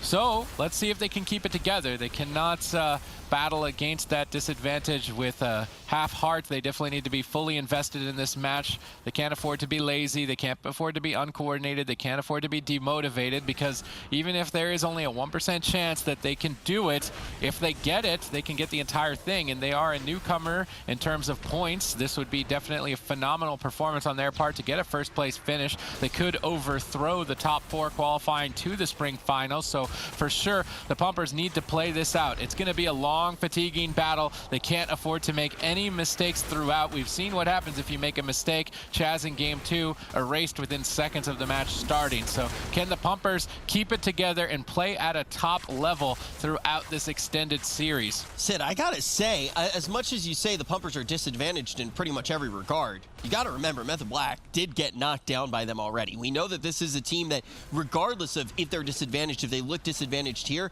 it's a question of, did Method Black figure out something new? Because the Pumpers have already shown that they can do it. I know you're also putting a lot of stress, though, ultimately on the fact that we did see Method pull down the first game in this series, which is going to have a big impact, but there is more potential for a shakeup in a best of 7 than there is in a best of 5. And the Pumpers are one of the only teams that have really been able to step to Method Black. I mean, we spoke to Swapsy, and Swapsy said at the end of the series, the first time these teams went to head-to-head, is that, well, we had the answer, we just didn't get to pull it off. Chaz had a bit of a technical issue, and that series was a bit of a write-off as a result. So it may be the case that Swapsy was correct in his saying here that they had an answer for the Pumpers overall in the day, and because they won the blind pick, unless the Pumpers can overcome a disadvantage like this in game 3, then they can always just set up the best location and the best composition, and I'm starting to think it may be unlikely. The Pumpers need to coordinate together. So far this match, I have not seen much in terms of coordination. Perhaps they're just saving their efforts saving their gas for later in the fight when dampening is higher, and then just try and pump it all out at that point. I'm not sure, but it's not looking good unless they can get it together. Yeah, this particular matchup is looking a lot different than we saw when ABC played against Nerd Rage. Raikou with his Water Elemental as well as Ice Nova, he's going to have a lot more routes for Nerd Rage to deal with, and I think it's going to be becoming increasingly difficult for him to get away. There's a Tiger Thrust coming in from Drainer, but he just gets immediately snared up once again. Now a knockback coming in from Swapsy as Cervantes and Nerd Rage trying to convene on one target. There's one Gladiator's Maledict. Swapsy actually getting lower. He's already used the Astral Shift as well as his Safeguard, just trying to kite back to the safety of Raikou, who's looking for some Polymorph spam. Managing to find one on Drainer, but it's broken, unfortunately. Cervantes still trying to play aggressive with his anti-magic shell.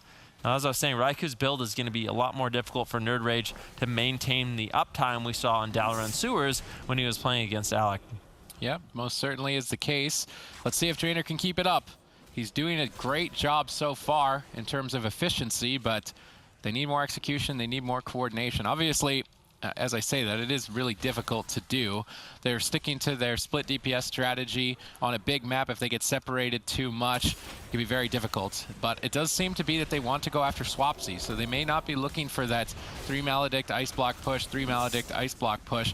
Instead, 3 Maledicts, kill Swapsy, or we lose. And they might just be able to do it, playing at a disadvantage. Swapsy dips dangerously low, Chaz desperately trying to recover. The one real problem with hitting Swapsy on that Shaman is Ghost Wolf, which he can use to suppress that Chains of Ice snare from the Death Knight, kite away, and avoid all damage. So Swapsy needs to be on his toes and use that Ghost Wolf effectively to deny this strategy from the Pumpers. Yep, that is going to be a very effective counter to the Chains of Ice. Cervantes on that Unholy Death Knight has one of the best snares in the entire game. I think there's only a few as good, so definitely a really powerful tool in order to stay on your target, but luckily for Swapsy, with Ghost Wolf, he can suppress that entirely and make space. That's why often you'll see him go into Ghost Wolf when he's targeted, and he just runs in a straight line, trying to just create as much distance as soon as possible, relying on Raikou to make sure he's getting those snares on Cervantes and Nerd Rage to buy him a little bit of time and freedom.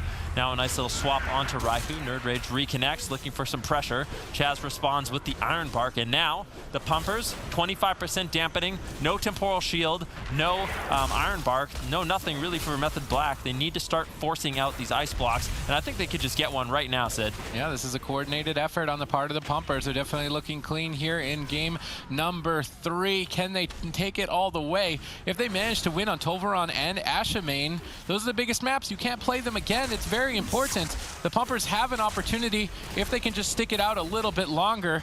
Being a melee cleave against a Frost Mage is definitely not the best time, but they're doing great so far, and this is the first time that we've really seen Method Black struggle in the tournament setting. Perhaps the Pumpers could be the next rise to power in the European region, securing tons of damage here early on. Crowd control looks good. If they can get a second ice block before their Maledicts, they definitely can close.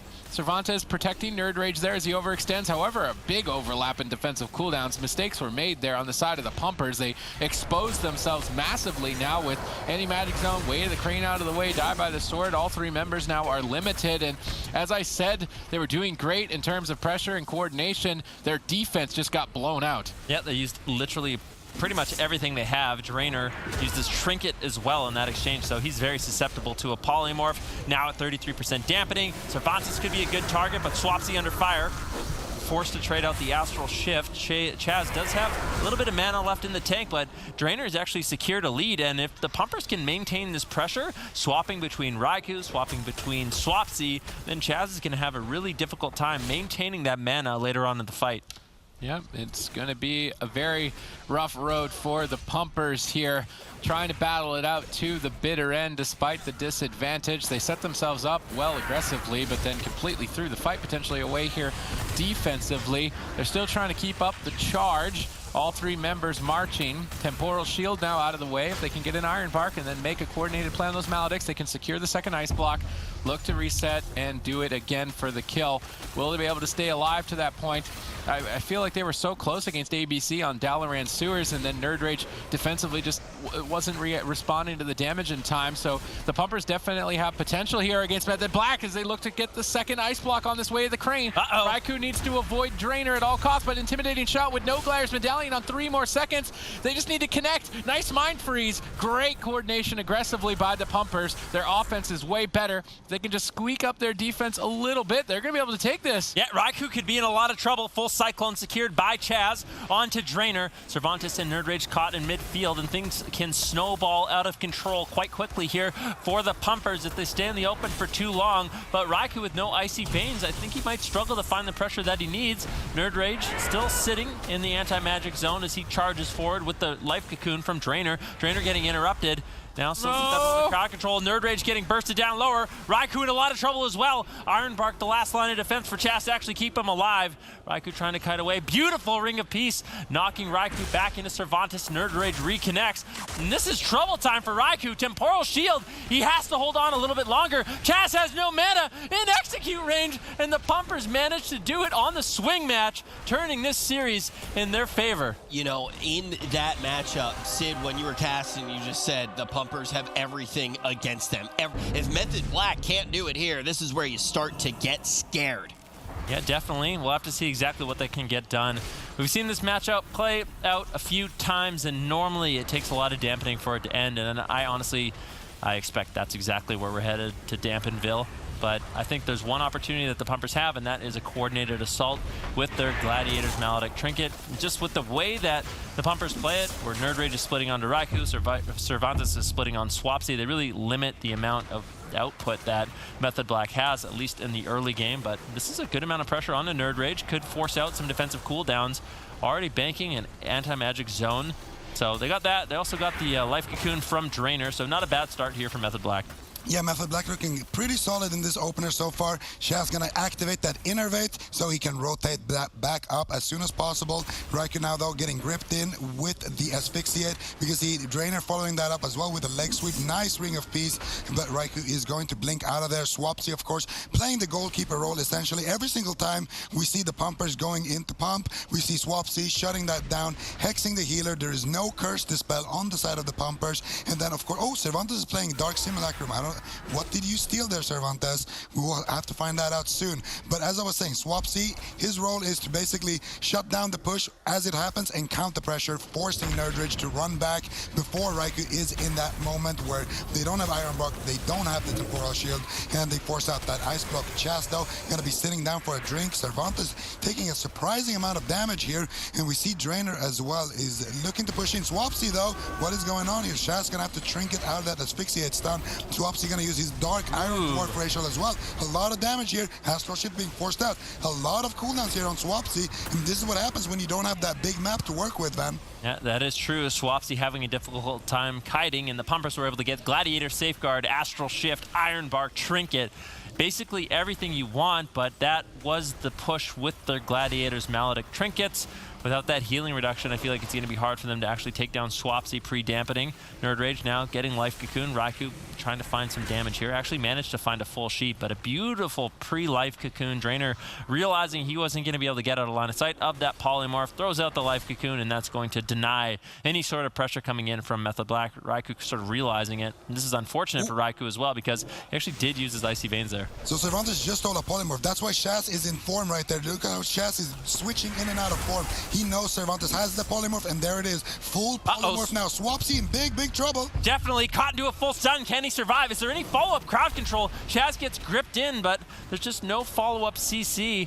Very nice Ring of Peace keeping Swapsy in the line of fire of Cervantes and Nerdrage, but he seems to be easily able to kite away, get topped off through that Iron Bark, and now Chaz smartly already running away, sitting down for a drink, and before I could say anything, he is topped completely on mana, resetting this fight. Yeah, and this is the reason why we consistently say we want to see these pushes happen on the Frost Mage, not the Elemental Shaman, because if you take a look at Swapsy's defensive cooldowns, you can see his Astral Shift is now back up, his Trinket will slowly rotate back up, Chaz's Iron Bark as well as his Trinket are coming back up any second, which means that the game is basically entirely reset. Now, had they done that on the Mage, the Ice Block is a much longer cooldown, and that opens up more windows of opportunity as we see another full Hex here, landing by Swapsy. Chaz gonna go in for the Cyclone, but Cervantes shuts it down. Beautifully done there, and that's gonna force out the Life Cocoon there from Drainer as Nerdridge is looking at Raikou to try to counter pressure. Yep, good counter pressure here, good counter engaged by the pumpers.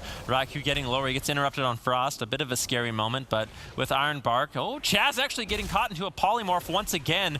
Raikou has to be a little bit careful. Cervantes has been stealing these Polymorphs consistently, banking a lot of defensive cooldowns. Now Chaz caught into a fear that breaks. Nice tremor from Swapsy as backup. That's going to free up Chaz and allow him to get some healing rolling, but in the future, Raikou, you need to be very careful with these Dark Simulacrums coming in from Cervantes. He's definitely getting the better end of those exchanges. Ooh, Nerdrage. What is going on here? Nerdrage is sitting in that anti-magic zone, and Drainer doesn't have his Way of the Crane right now. No, oh, nice. That was such a nice Cyclone from Chaz. Cyclone's Nerdrage, Cyclone's his Trinket, denies Drainer any healing. They need to hold on a little bit longer. Drainer manages to find the heals that he needs and now has Life Cocoon, but that was a beautiful offensive push. And I feel like Method Black, they're actually playing much more aggressive in this matchup than we saw the last game. They're trying to close it out a little bit earlier on. You can even see that from Swapsy, right? We talk about his positioning so many times. He's finding himself much more out in the open here, creating pressure himself, using those thunderstorms as soon as they get on top of him and still creating that space,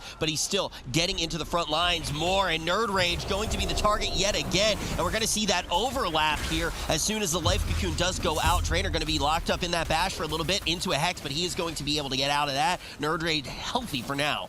Yeah, I don't like that Warbanner from Nerd Rage. Drainer had already trinketed the polymorph, so that incoming Hex was actually on diminishing return. Now there's going to be a pretty big opportunity here where Drainer doesn't have anything to work with. No trinket, no life cocoon for a little while, and Cervantes also doesn't have that anti-magic zone. However, he does have that Dark Simulacrum. He's going to be looking to steal that next polymorph from Raikou. There's also an opening here where Chas doesn't have his trinket just yet, so Raikou needs to be very, very careful here with the next couple of seconds before Chas trinkets rotates back up. And Drainer as well and Nerdridge, they're going to just stay back here for a second, realizing that that life cocoon isn't ready. Cervantes taking a lot of damage though, has to activate that Icebound Fortitude. That's a 3-minute cooldown right there, getting netted for Method Black.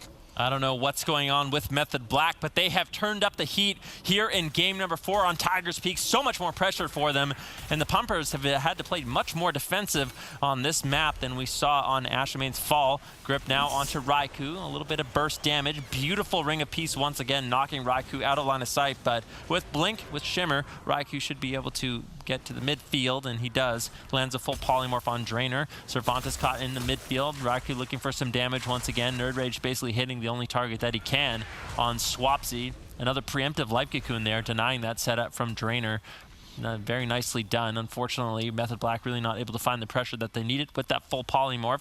Drainer's been doing a really good job with those preemptive plays, with those life cocoons, making sure he knows when he can't get away from Raikou's Shimmer polymorphs, he can just throw out that life cocoon and absorb a lot of the incoming damage while he sits at crowd control. And look at the formation here from Method Black. You have Raikou on one side of the pillar, Swapsy on the other side of the pillar, but now we see another push, probably going to be deflected with the Iron Bark. There it is. Nice Temporal Shield as well, but Raikou's not out of the woods just yet. He really needs to hold on to this Ice Block here, and he does play it greedily. That Temporal Shield will proc, so he's going to hold on to that. It would have been really, really dire for Method Black had the Pumpers forced out that Ice Block right there. Now the pressure is reversing. Nerdridge, though, again with a beautiful War Banner. Swaps is going to kill that off. Chas landing a nice Cyclone, and Method Black actually has pressure on 2 points here, as Cervantes doesn't have his Icebound Fortitude to work with, and Nerdridge as well doesn't have his defensive cooldowns for a while. Drainer, who are you going to be healing?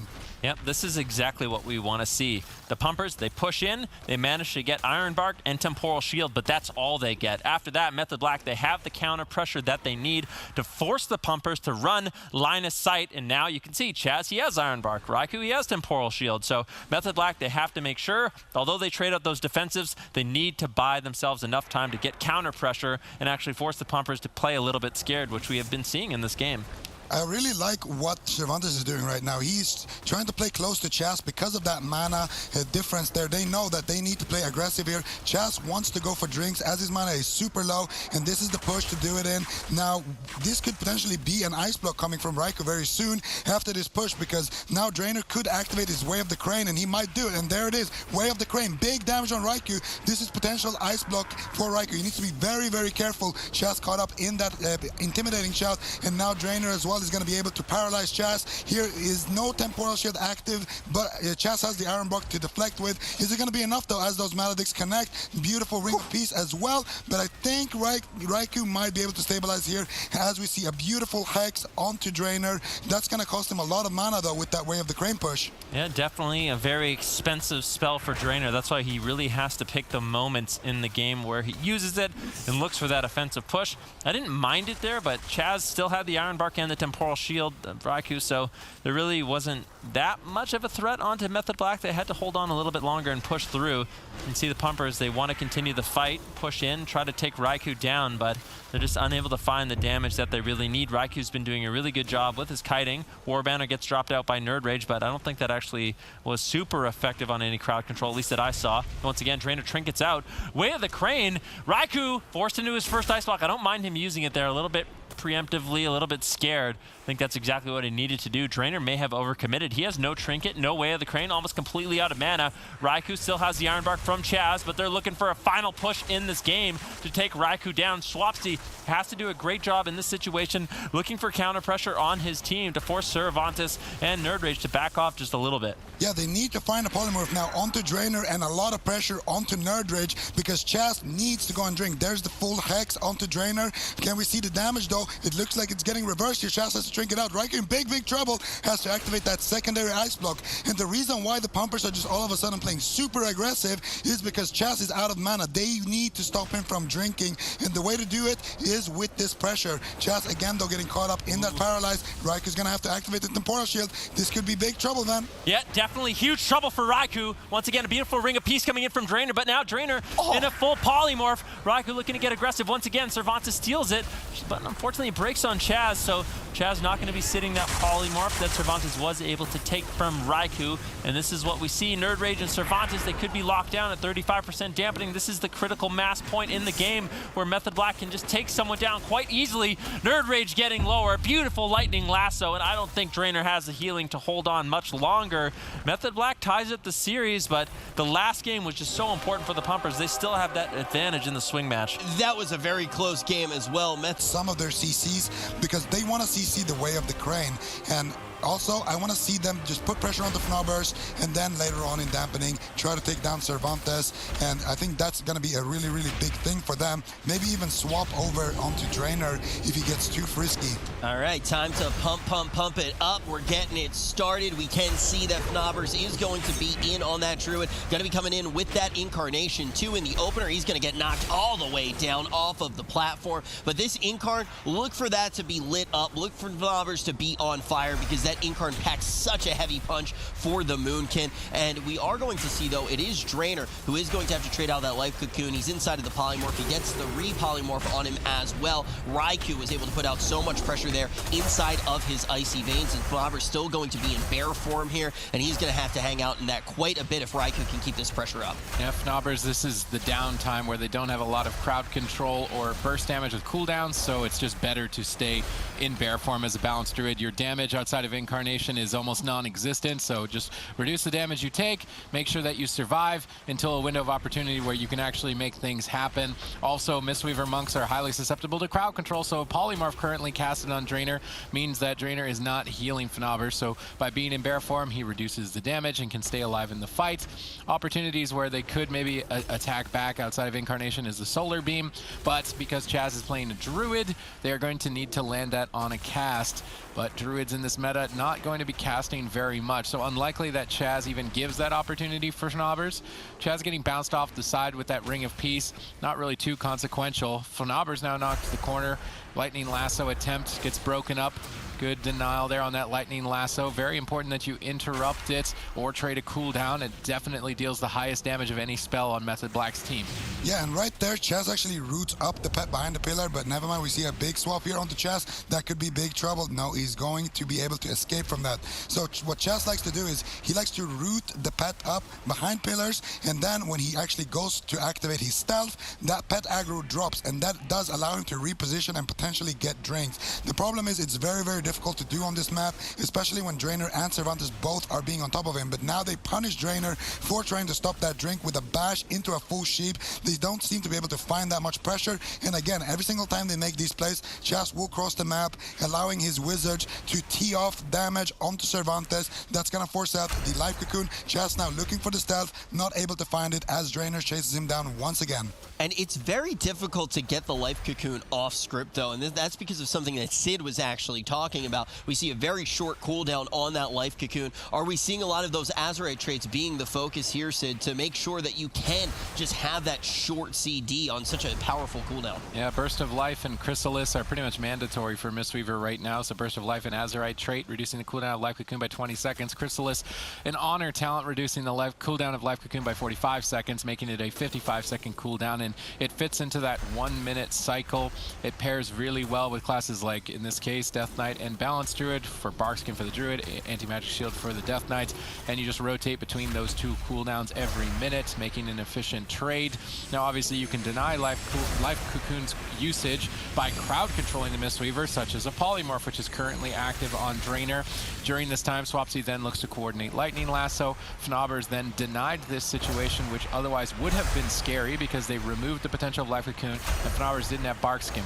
So he then uses his Gladiator's Medallion, which removes Lightning Lightning Lasso stops all of his damage and allows him to get back to the pillar. So good defensive trades on the side of the pumpers. Cervantes now looking to turn up the heat as it is their turn to start to counter-aggress while Lightning Lasso is on cooldown. You can also see time and time again, Fnobbers is going to be stuck in that bear form. The pressure that's coming out on him, you can see the Lightning Lasso right now. He's also inside of that AMZ, but he's forced into that defensive place, and when he is in that, he's not going to be able to get out any pressure. He's actually barely doing any damage at that time. Raikou actually going to be the one, though, that does get stuck in that beam. You talk about how that beam can create more goes. A lot of the time, that is going to be focused on the healer. You get out the root as well. They can't move out. If you're inside of that giant ray of light, you are silenced. So sometimes you'll actually see gnomes be used so you can get out of it with escape artist. Here, though, obviously, you are going to be a druid. That's going to limit what you can play, and Night Elf is absolutely crucial for those drinks. So different tactics need to be employed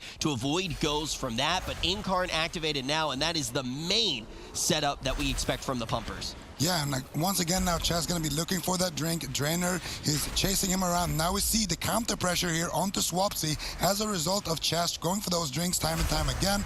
There's two ways to stop it. Of course, you have Cervantes with his pet and with his Death and Decay. Drainer, of course, also chasing Chaz a lot as he's looking for another stealth. He might find it. No, he's not going to find it.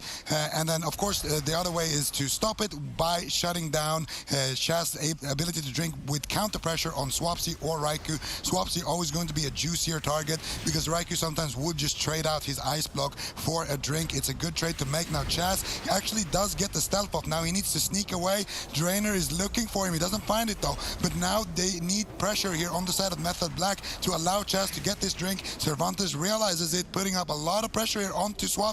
That gnome racial as well paying dividends there as it allows Cervantes to reconnect with that Nova. So Shaz actually does get a little bit of a sip there, and now Fnobbers is looking to get a Cyclone out, gets a nice counterspell there from Raikou.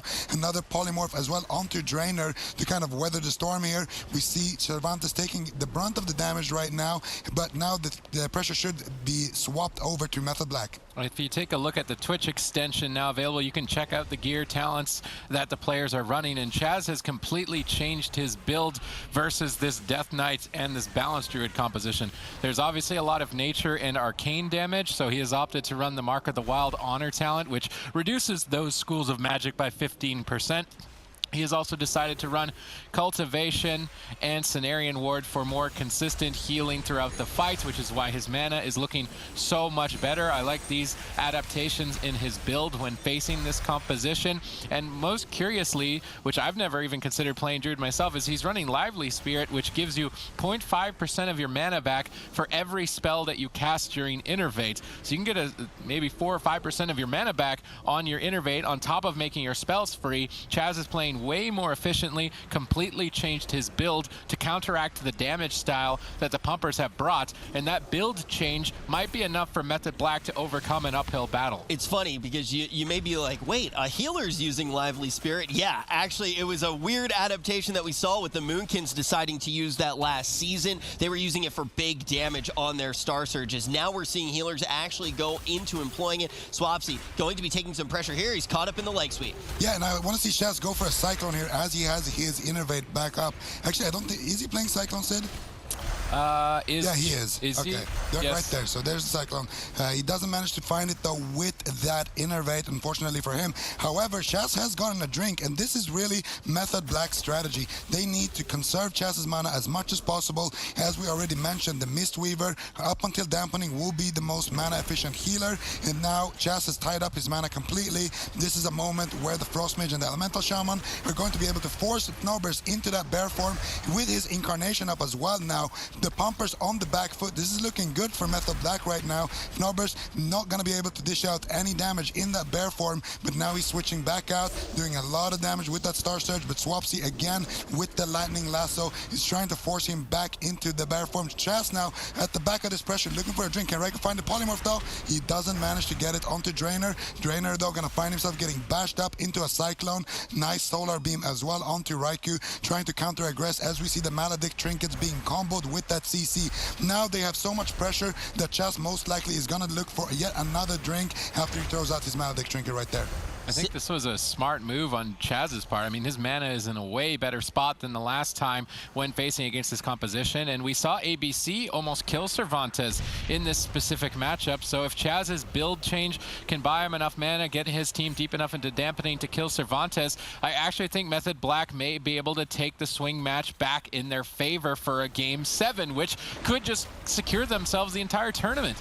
Sid, you don't get to go into Incarn very often, and we talk about that's really the main time when we're going to see Knobbers be able to get damage out. Both of the last two Incarns, we see him sitting in bear form for majority of it. How far behind is that going to put the pumpers in the department of pumping? Well, I mean, it's their only win condition, their only kill windows during Incarnation, at least before heavy dampening. But Mark of the Wild then basically suppresses the damage over time effects of the balance druid to the point where they're utterly useless. So what Knobbers is doing is basically just soaking damage in bear form, pretty much playing a tank spec and not able to get any sort of counter pressure out for his team. And I actually think that Method Black, if they can beat this comp, it may end up being that Drainer needs to rely on the Warrior Death Knight for the rest of the series. This may not even be an option anymore due to Chaz's talent adaptation. I feel like these are some of the techs that maybe we did hear whispers of as we see once again some crisp CC coming out. Fnobber still taking the brunt of the damage, but Chaz all of a sudden, it's just like a complete cracking of the code that he has figured out. You got Raikou with both of his ice blocks. Swapsy, I don't even think he's had to press a wall yet, even though he has received so much pressure. We're already at 32% dampening. A little bit of pressure is going to come out here on Raikou, and once again, Chaz is going to be able to trade out his Iron Bark. Raikou isn't even thinking about chilling out in that ice block yet. Fnobbers is going to be the one that has to get scared there. He does have the renewal. Is he going to have to use it? He does. That's going to keep him healthy for now, but in bear form, he's still taking damage. Drainer stuck in that clone. Yeah, and we see Cervantes now as well, trying to just line of sight here, trying to drag everybody back here. But Chaz finds himself a nice opportunity to potentially go for a drink, as he is always positioned behind Raikou. Raikou is always kind of the defense between Chaz and Cervantes. Cervantes gonna be looking for it. He might have to activate his anti-magic shell. We see the first one in the brain. Now big damage here onto Swapsy. This could be potentially the first Astral Shift of the game. Swapsy is being a little bit greedy with it though. Chaz does have his Iron Bark active. The Gladiator Safeguard is procced as well. Swapsy be running on that wolf, trying to just escape the fray here. We see the Incarnation as well from Knobbers being active there, and now the counter pressure is happening. Raikou landing a nice polymorph, nice cross CC with that Nova as well on Cervantes. Knobbers going to be forced into bear form with those last couple of seconds on his Incarnation, but Swapsy's not out of the woods yet. Chaz going to look to top him off and then look for another drink. Such a huge squelch of a push there. I mean, Knobbers is coming in with his Incarn. Now he's going to get that short Incarn here. Drainer using the Way of the Crane, and you can see silenced once again is going to be Fnobbers. Swapsy doesn't even have to use the wall. 41% dampening. You have your biggest offensive cooldowns being activated, and they don't even get the wall. Now, Cyclone at about half health when he has that pressure from the Icy Veins as well. Raikou is going to be a little tilted at this moment. A nice follow-up as well. That's going to force the first block of the game as well. Very nice follow-up there. A little bit of an overlap, too. I mean, now it's not looking so hot. The pumpers have made it into deep dampening, and they are creating situations where Chaz simply cannot heal. Raikou gets taken out in game number 5. Pumpers advance to match point. Method Black fortunately have one more opportunity, but it's really not looking good. It looked so grim. Circles around it, so those are the 3 main spots. And also, if you're a Mistweaver, if you go up on that stair right there, and you can actually use your Transcendence and go into the room, and here we go.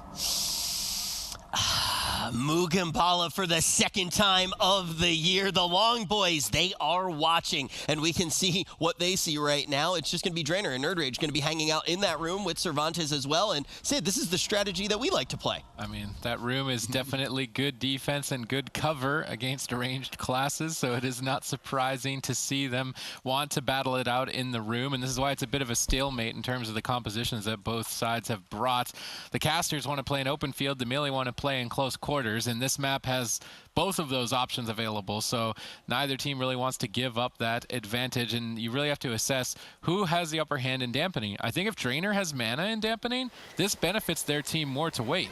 I love Chaz's little recon mission there. He goes down in cat form, he goes, yep, they're still in the room. They runs back to his team, nice and safe, gets a little drink. Now we can see Raikou. He's going to drop that orb inside, try to harass them, push them out, but there are plenty of corners to chill in here. It's a very big room. It's a big room. It really is. It's a big room, but also a very small room. So, yeah, really Method Black. They don't want to be confusing me, Ben. The room of necessity. That's what it is.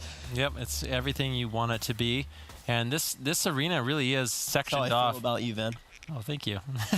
This arena is sectioned off into basically multiple arenas, and it looks like, I feel like the Pumpers potentially getting, I don't know, sometimes we see teams do this, where at the beginning of the game, they'll sit back, they'll do nothing, they'll wait, and then they get bored or impatient. I don't know which one it is, and they'll try to push in, but I feel like the Pumpers, if this is their game plan, where they want to wait for dampening, they just need to be patient with it, force Method Black to sort of push in, or just wait for the game to go to dampening and see exactly what happens. I don't know who has the lead. I think for the Pumpers, if we do get deep enough into dampening, all of a sudden Raikou with his Frozen Orb and Blizzard will be able to punish them quite a bit, but that also leaves Method Black susceptible to an easy all-in on Chaz or potentially Swapsy. So there's something that I've always wanted to do on this map, and I've never had the opportunity until right now, because usually I'm getting carried super hard by Sid. I've always been curious how many dinosaurs there actually are here. Are there 2 long boys, or are there 3? How many pterodactyls are there? Spoon, if you can kind of move that, maybe we're on Vanguard's POV right now. Major shout out to all of the guys in the back. Our spectators do a fantastic job. I see 2 long boys. I think there's 4. Are there 4? I think there's 4. I'm really bad at math. I can't even count, apparently. 1, 2 on our screen, and then I think they're paralleled on the opposite side, so there's 4. Trainer. Oh no, there's only 3. That's a Wait, nice no, there's 4. No, there's 4. There's 4. There's 4. And then I think there are 2 Petries, too. There's 1, 2, yep, so 4 dinosaurs on this 2 map. pterodactyls. The pterodactyls, 2 of them. 4 long boys. Drainer's just dancing in I think the they corner. brought their autograph books. They want someone to sign it, but everyone's just ignoring them. All right, well. Well, I guess this The pterodactyl doesn't like this strat. We need the ogre. Where's the ogre? Yeah. Just yelling, screaming at you. For now, this, I guess, comes down to theory. What's going to happen in dampening? Who does the Pumpers, who is their best option if they're going to try to stall out the game until healing is reduced? What is their all-in target? Certainly not Raikou. Yeah, not Raikou. Swapsy or Chaz for sure should be the all-in target. The problem with Chaz is that if he doesn't go down in the stun lock, then he can blink away, and it's very unlikely that you actually connect the Chaz without investing your death grip. So that means that Chaz will just blink away and actually get away and survive. If you go after Swapsy, well, he doesn't need to die in the stun, but he has the Thunderstorm as well. He doesn't have, a blink in the same sense as Chaz does, but Swapsy can still get away with that Ghost Wolf. But then you have to rely on doing a whole bunch of damage in the stun and then kind of killing him with ranged abilities before he gets away out of your range. Now, Raikou is just not going to be a target at all if you wait for deep dampening, because he can just simply ice block on high HP, trinket, double blink. He has the most amount of mobility, and the story really is all about the mobility here. Now, I think Chaz is the best target because you can just kind of grip him in, get the triple maledict combo, and then after that you can just chase him down with Drainer's damage and Nerd Ridge's damage. Cervantes doesn't necessarily need to connect there with his actual melee abilities. He can kind of just be afar, spam out the chains, spam out the death coils, and still contribute that way with his pet as well. So I think Chaz for sure should be the target, but Swapsy could also be the target. It all depends on positioning. Chaz, though, needs to be aware of this and just be outranging Cervantes' death grip at all costs, because if he does get gripped in and fall behind, it's super difficult for him to recover. It's also super difficult for Swapsy and Raikou to counter pressure in that scenario. What do we think the critical mass is? I mean, we just have when do started they start fighting? Yeah, when do we start fighting? I mean, for the Pumpers, this is match point. If they win this, they win the entire tournament. So very important. They're trying to secure as many points as possible. So if they feel like their best opportunity, wait for that all in. They're just taking advantage of the map the best they can. You really can't blame them. Method Black, they're going to be looking to drag them in the open. I'd wait till like 70%, right? You go full on. Are we breaking records? I don't even. Well, you don't really 85%, need to. You don't really need to do that, right? I don't think you gain anything extra. They should from that. just because they can.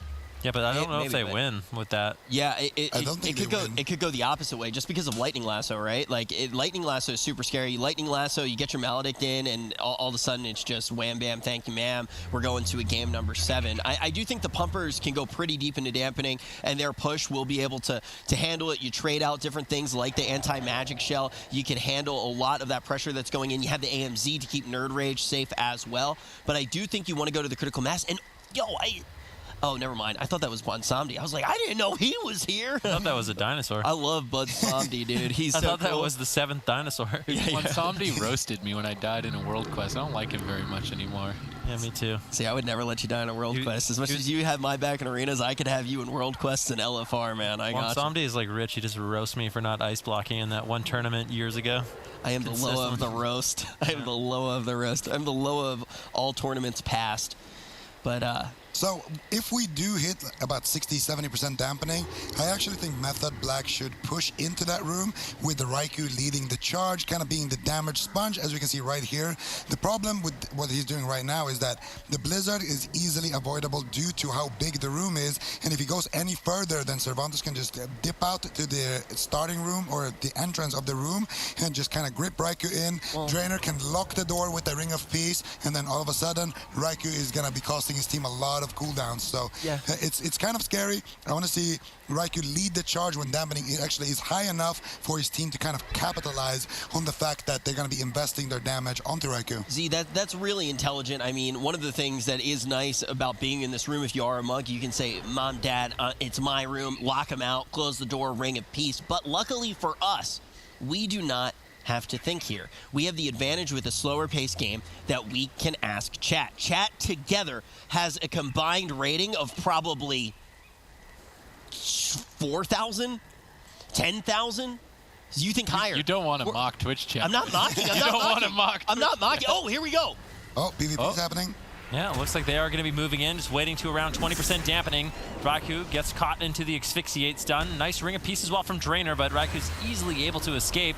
But the Pumpers, they're looking to push through. Are they going to be able to take Raikou down? They did manage to get the Iron Bark from Chaz. I think Raikou should be able to survive here, but this is a good offensive push. Temporal Shield also used Nerd Rage, Double Fear, onto Swapsy, onto Chaz. Swapsy has to Trinket out to get the Tremor Totem he needs, and now the Pumper's in a good spot. Raikou, 20% dampening, no Temporal Shield, no Iron Bark, no nothing. If they can instantly get out this first Ice Block, things are going to be looking good for the Pumpers. It's match point here. We're in the grand finals. Even though it was a slow start, there's still everything on the line right now for Method Black.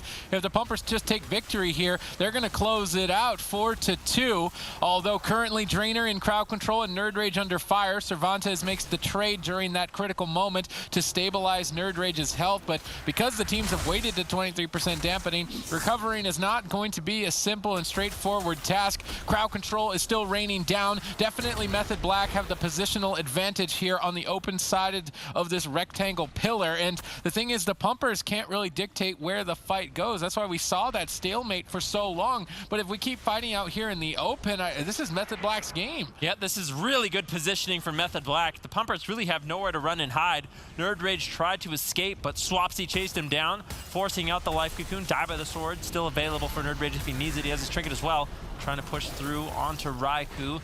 Raikou is still having his Temporal Shield. They have to start working through some of those defensive. Chaz is burning out of mana. This might have been the tactic that the Pumpers wanted.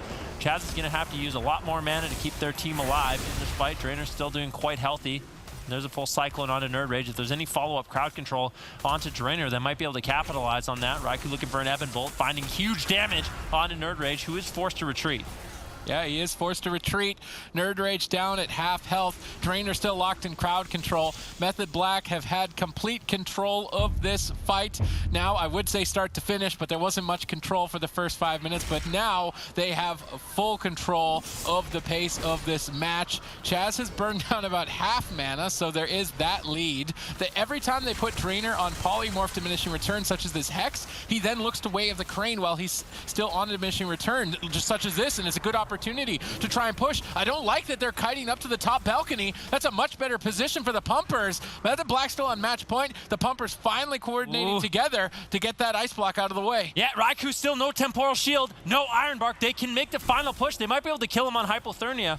Chaz trying to escape, looking for the regrow spam onto Nerd Rage to keep him alive. Or sorry, onto Raikou to keep him alive. Nerd Rage dipping down low. Drainer activates the Life Cocoon. They want to stay offensive in this moment. Raikou still, he has his Cold Snap available. I think he just wants to hold on to it. Sometimes you'll see Frost Mage do this. They wait for the Cold Snap so they have access to 2 Frost Novas as well as 2 Ice Barriers, which can be very important to stay alive.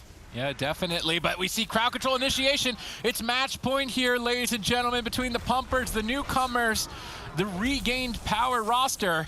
Dark Simulated Crayons have nagged Cervantes a polymorph, but even off the back of a full duration polymorph, they are unable to connect. Raikou's kiting is too strong. He was able to avoid damage throughout the time, but now they make a swap to the healer. Is Chaz going to fall here in what could be the final moments of the tournament? Drainer uses his trinkets aggressively to go after the enemy team with Way of the Crane. His team can't connect. This has to be a mistake on Drainer's part. Full Cyclone on Drainer. Nerd Rage still in a lot of trouble. Dive of the Sword trying to redirect some of this damage, deflected. Chaz now into a polymorph. Nice steal there by Cervantes. Drainer doesn't really connect much. Healing on Nerd Rage. He has to play catch up. He gets Wind Shear. And this is a susceptibility of the Mistweaver Monk as Nerd Rage dips lower and lower, trying to escape with that Life Cocoon. The crowd control has not ended on Drainer. He has to reconnect to Nerd Rage, but Swapsy trying to keep this pressure up. Nerd Rage still low, might be able to survive. Raikou trying to get in line of sight to find that kill onto him, but unfortunately with the positioning, I think Nerd Rage will be able to survive, but this is such a scary moment. 43% dampening. I don't think Nerd Rage is going to top off. I mean, he's probably not going to. They've got one more Way of the Crane, but Raikou still has an ice block. So what do you do if you're the Pumpers? You have to kill Chaz, and you have to kill him while you're under fire from a Frost Mage and an Ellie. They did manage to snag a polymorph, but Cervantes is just on a solo mission. Maybe kill the Water Elemental, try and get a victory rush from the Warriors so he can heal himself, but it's just not, he's not going to go back to full health at 46% dampening. Both healers, but this is the Way of the Crane push, but they left Nerd Rage behind. Nerd Rage is just chilling it back at the corner while Drainer goes on a solo mission and then gets hexed on the Way of the Crane. These last 2 Way of the Cranes have definitely not been high value for Drainer, but finally connecting here onto Raikou. Thunderstorm denies it. Ring of Peace trying to pin him.